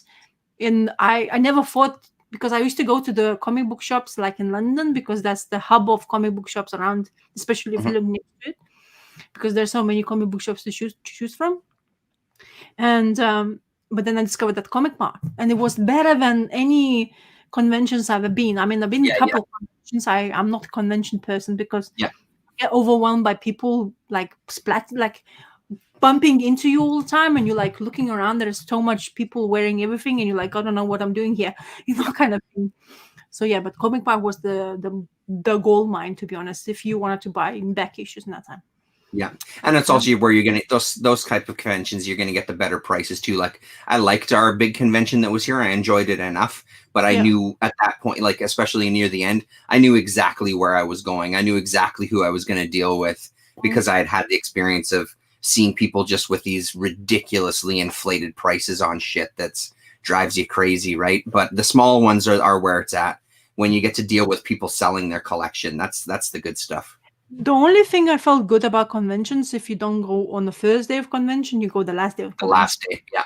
That's when the deal starts, and you're like, okay, that's when it's worth to actually go to convention. And it's a lot quieter too. There's less people, because they've all blown their load the first couple of days, right? Like the last day is the best. And that's what we used to do on Sunday, especially when it was me and Jaden going to those things. Like Sunday would be it. We'd go and hang out there, especially when he was really little.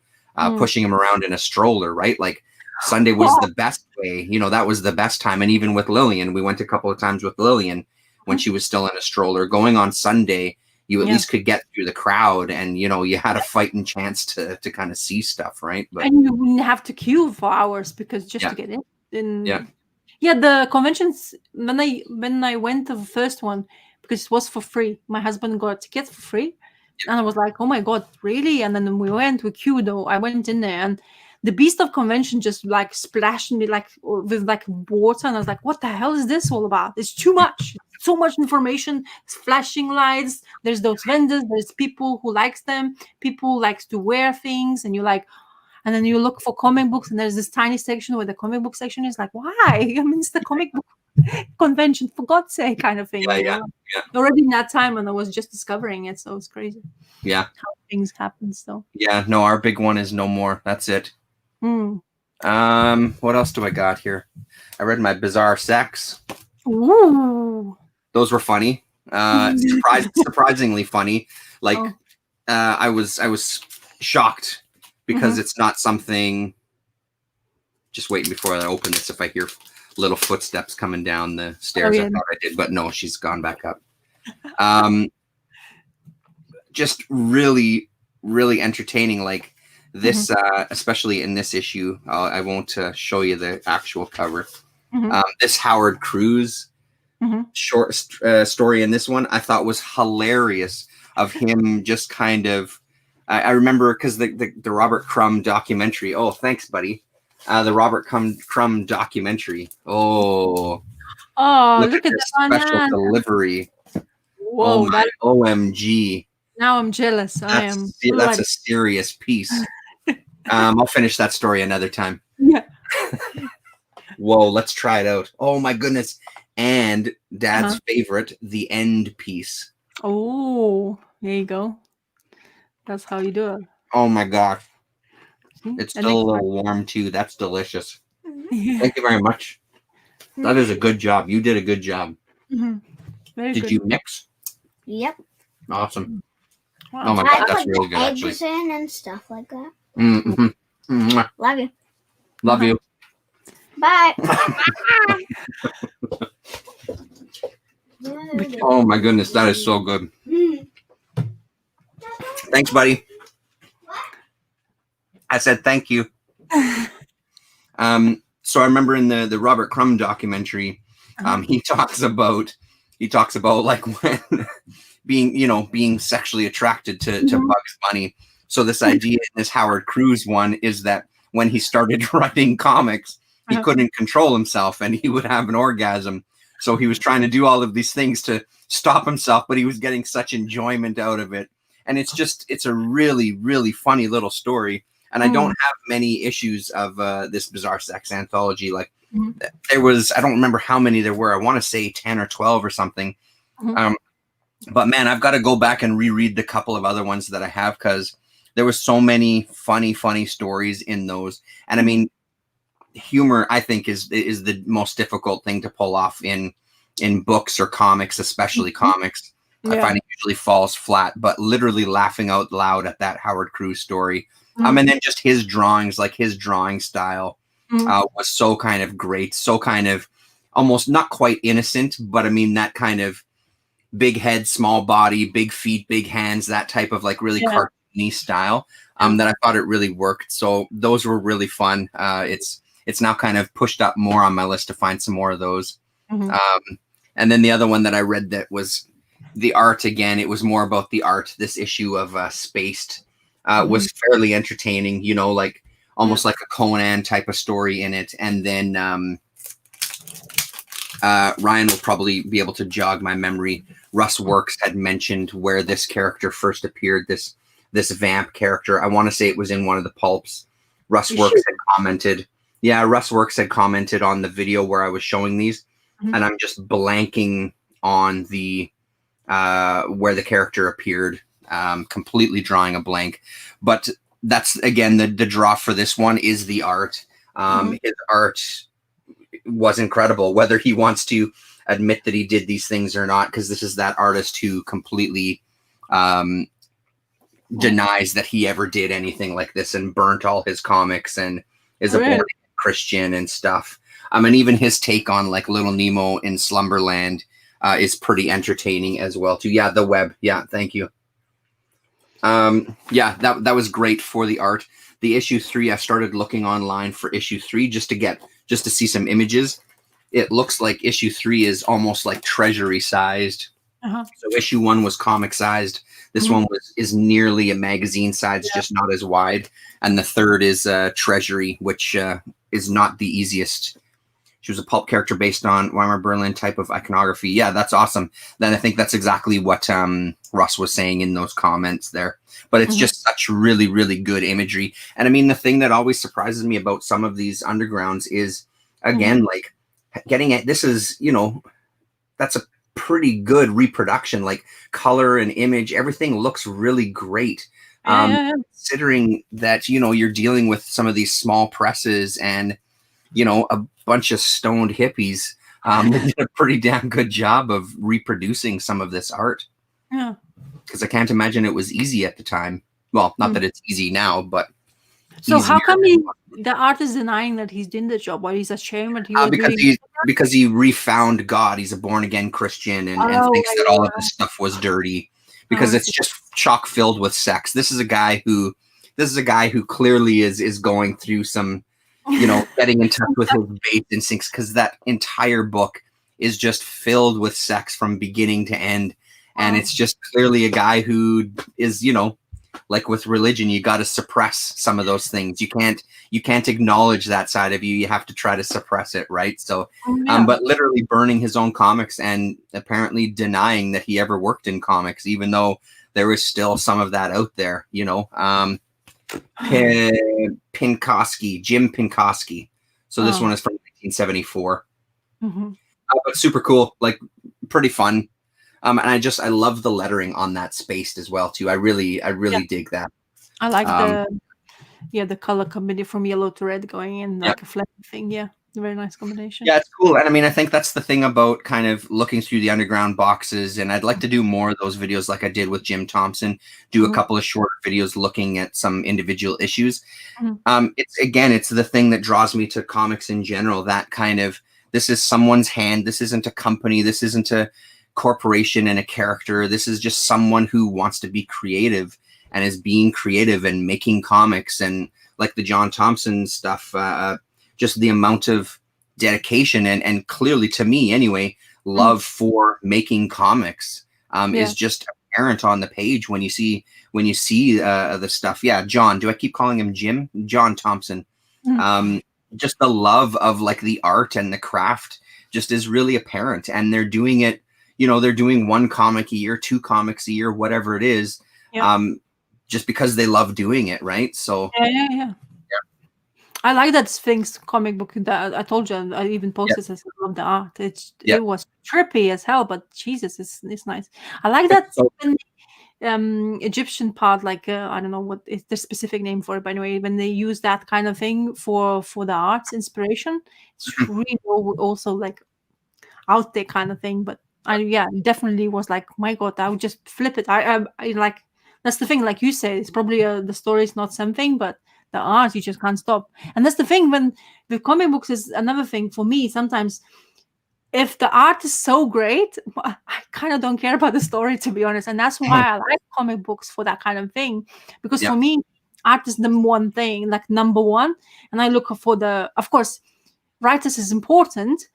But if the artist doesn't have chops for your story, your comic book is going to be shit, no matter how good your writing is. I mean, sometimes people have ability to just read it without ignoring the art. But for me, if the art doesn't kick in the same time as the story, I was like, oh my God, okay, I'm going to struggle through it.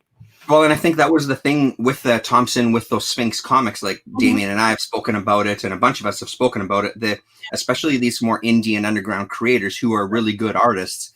They're just shit writers for the most part. And it's not a diss. It's just, writing is fucking difficult. Drawing is difficult, absolutely.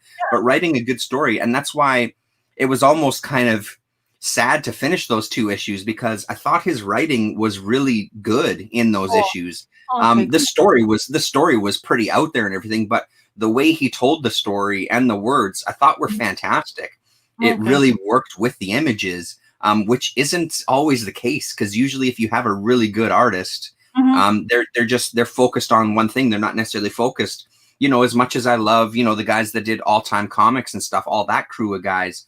And as much as I love their art, I wouldn't say that they're the best writers in the world, but you write to kind of propel the art forward. Whereas Thompson, he had something to say clearly, and he had a really nice way of writing that.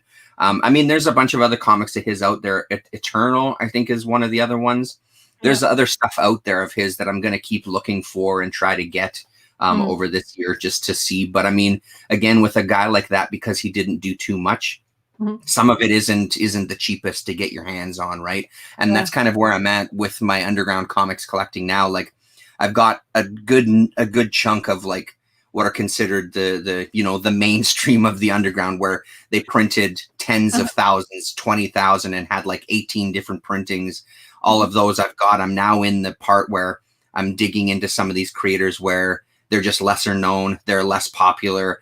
There was only 1 printing and there was only 10,000 made, which is still a sizable number, but they didn't see, like Thompson didn't see like 12 printings of his Sphinx comics. It was printed once and that was it, So I'm kind of in that realm of trying to find some of these books that just don't pop up in eBay searches. And when I go and look for like the lot sales, it's a lot of stuff in there. Pardon me. It's a lot of stuff in there of books that I have. So I buy a lot just to get 1 comic that I don't have. Right. So, I mean, All Time Comics wasn't horrible writing, Ryan. No, for sure. But I didn't think it was fantastic. And I agree with you. Yeah, it's deliberately shabby for sure. Yeah. I mean, because it's trying to harken back to a specific era and that sort of thing. But yeah. Yeah. Yeah. That's the thing. I was looking at that Sphinx comic book after you showed, because I really liked the look of the art. And I was looking on like the good old eBay, and there ain't nothing in here around. Like one, maybe number 2 issue was there, and it's like 20 quid. It's like, oh.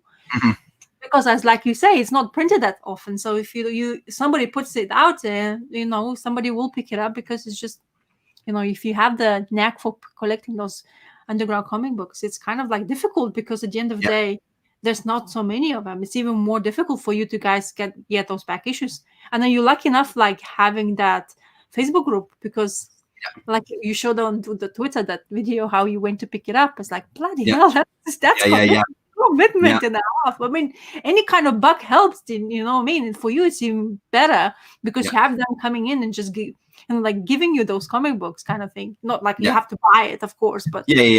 You know what I mean? But still, you have that option kind of thing. For us, like for me, for the others, and nor do I ever gonna do that kind of pick up for comic books, to be honest. Like the way because I'm a female, so I never know what's gonna happen to me. Of course, of course. I didn't meet some creepers, even though in comic book, next to somebody's like, oh my god, what the hell's going on here, kind of thing, you know? Well, there's weird dudes in comics. There's absolutely right about that. But as I say, it's like it's so nice that you're that kind of thing. You can actually get like you feed that, and like you can get that whatever you want to get, you know. Well, and that day of going, because I'd done that auction and going to hang out with those guys in the parking lot, you know, like.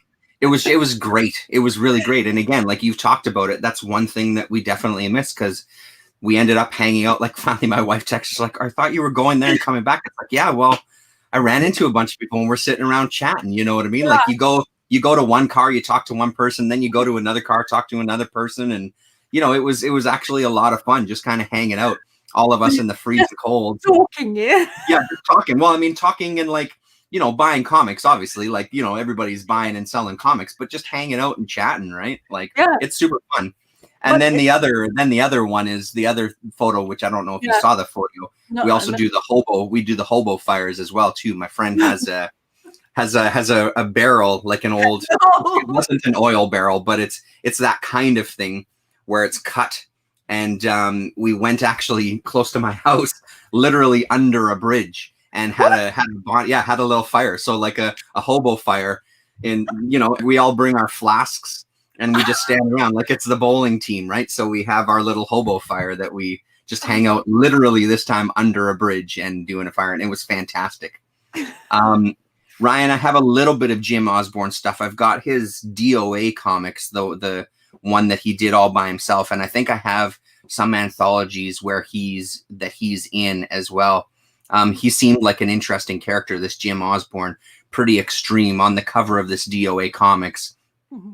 It's him kind of on a slab, dead, and the doctor's talking over top of him, and he's got like a bottle of booze, some pills, and I think a needle.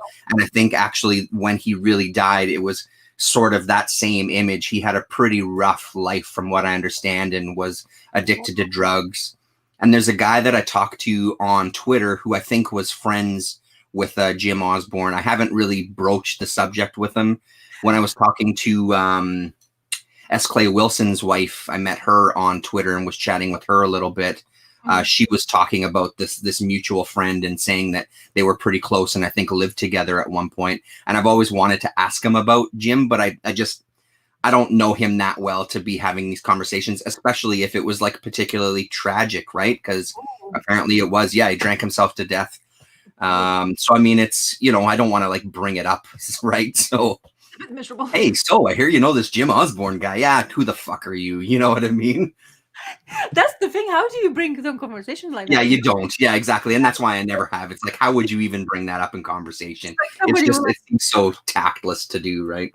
Yeah, because like you will see the message like, what the fuck is this guy asking about? Yeah.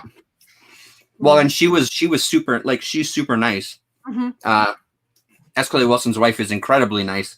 And I ended up chatting with her a little bit, and she just was talking to me. Like, I didn't really ask her questions. She's a particularly talkative woman. She was just so excited because I think I had shown a couple of S. Clay Wilson's books. And she was just super excited that, oh, wow, there's still people out there that remember Wilson and blah, blah, blah. And then she just started telling me stories in the chat on Twitter and just like talking. And really, really nice lady. Like, incredibly nice.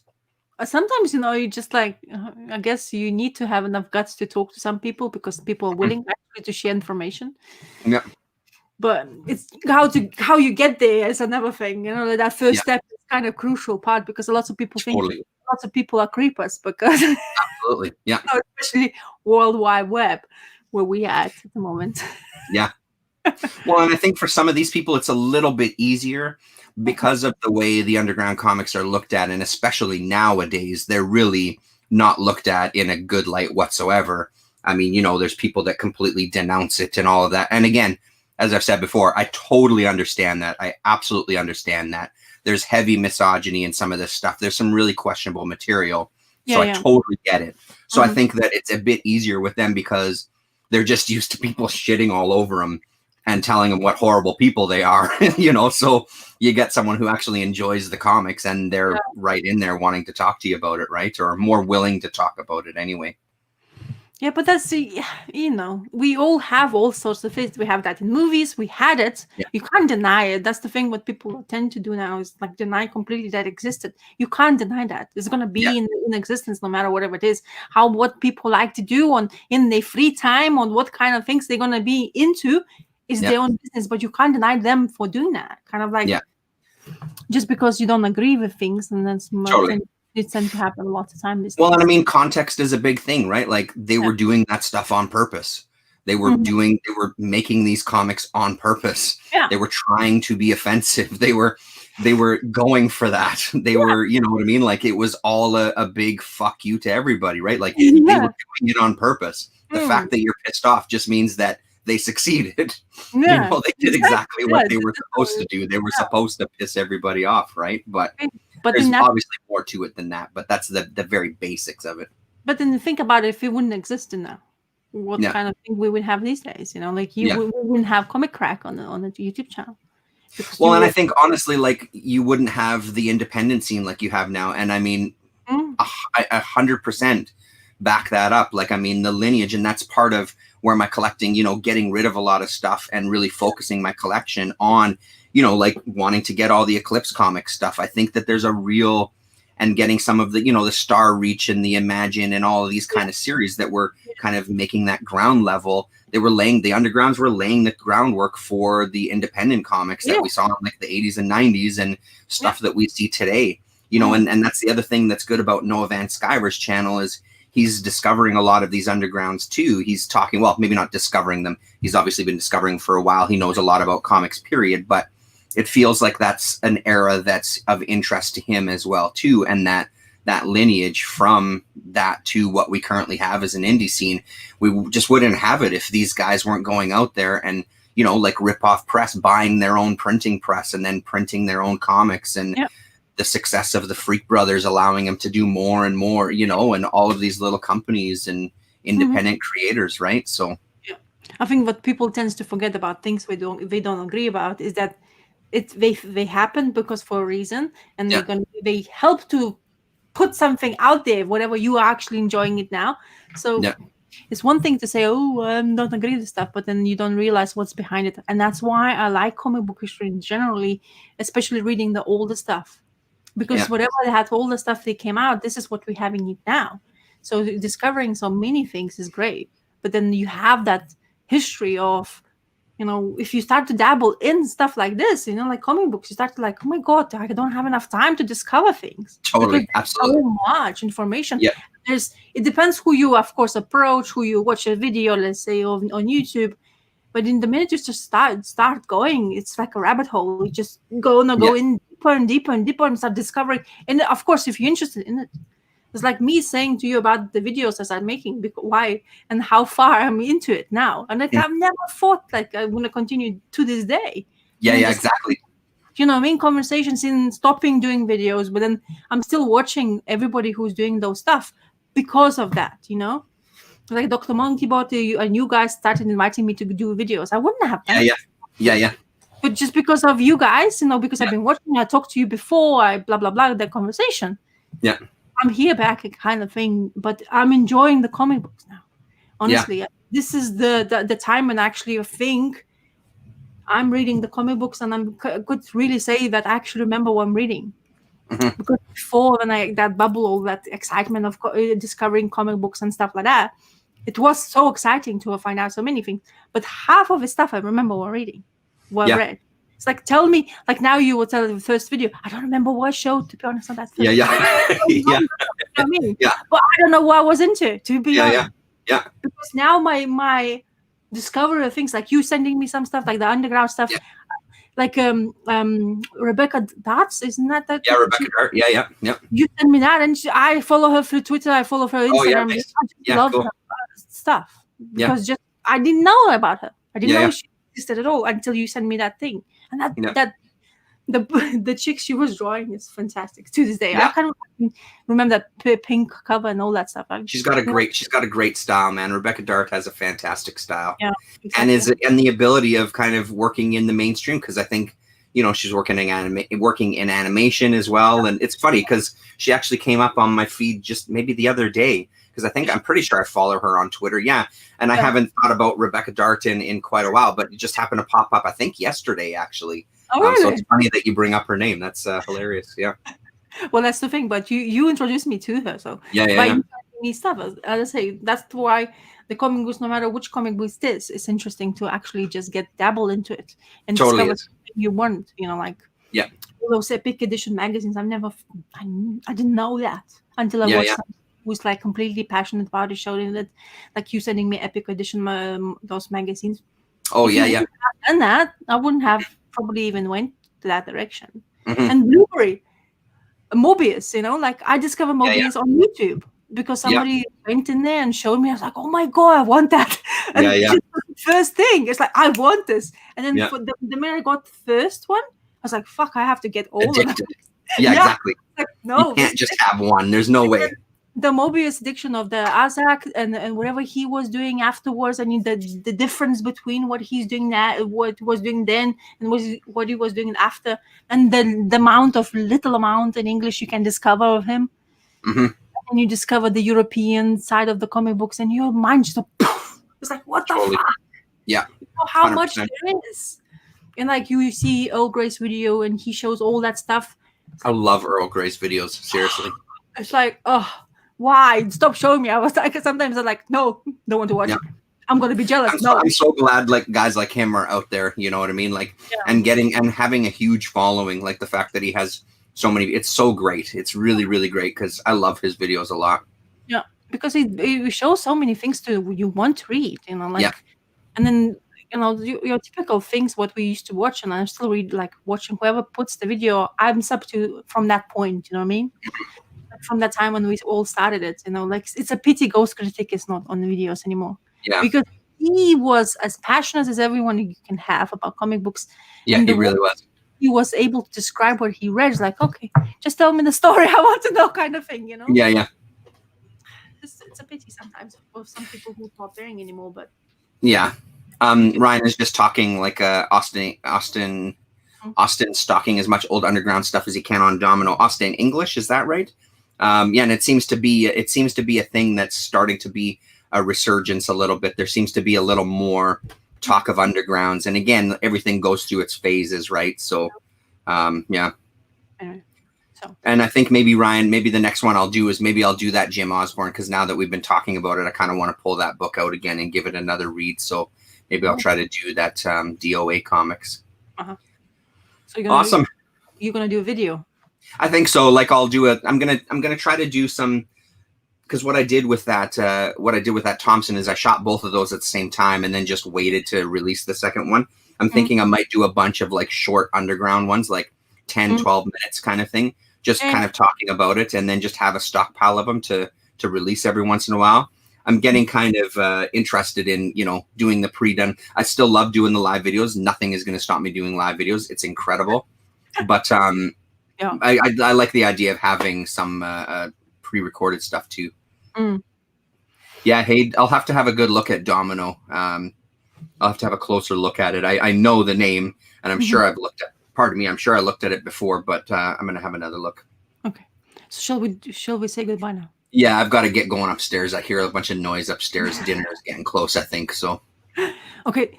Well, so thank you very much, people, whoever you were, like Ryan C, the main guy chatting to us a lot. I can't. Yeah, Ryan, it was great to see you in these again, man. It feels like it's been a while since the roundtable days, because he did a bunch of Travis's roundtable near the end as well, and was in the chats all the time. So thank you very much for hanging out, Ryan. Yeah, thank you to all 6 of you who are just hanging out with us and listening to our blabble. Yeah. And we hopefully see you on next Sunday. We will. Yeah. Okay. Good work today. Good work today, host. Thank you for such a hard work in here. Okay, bye, everybody. Bye-bye.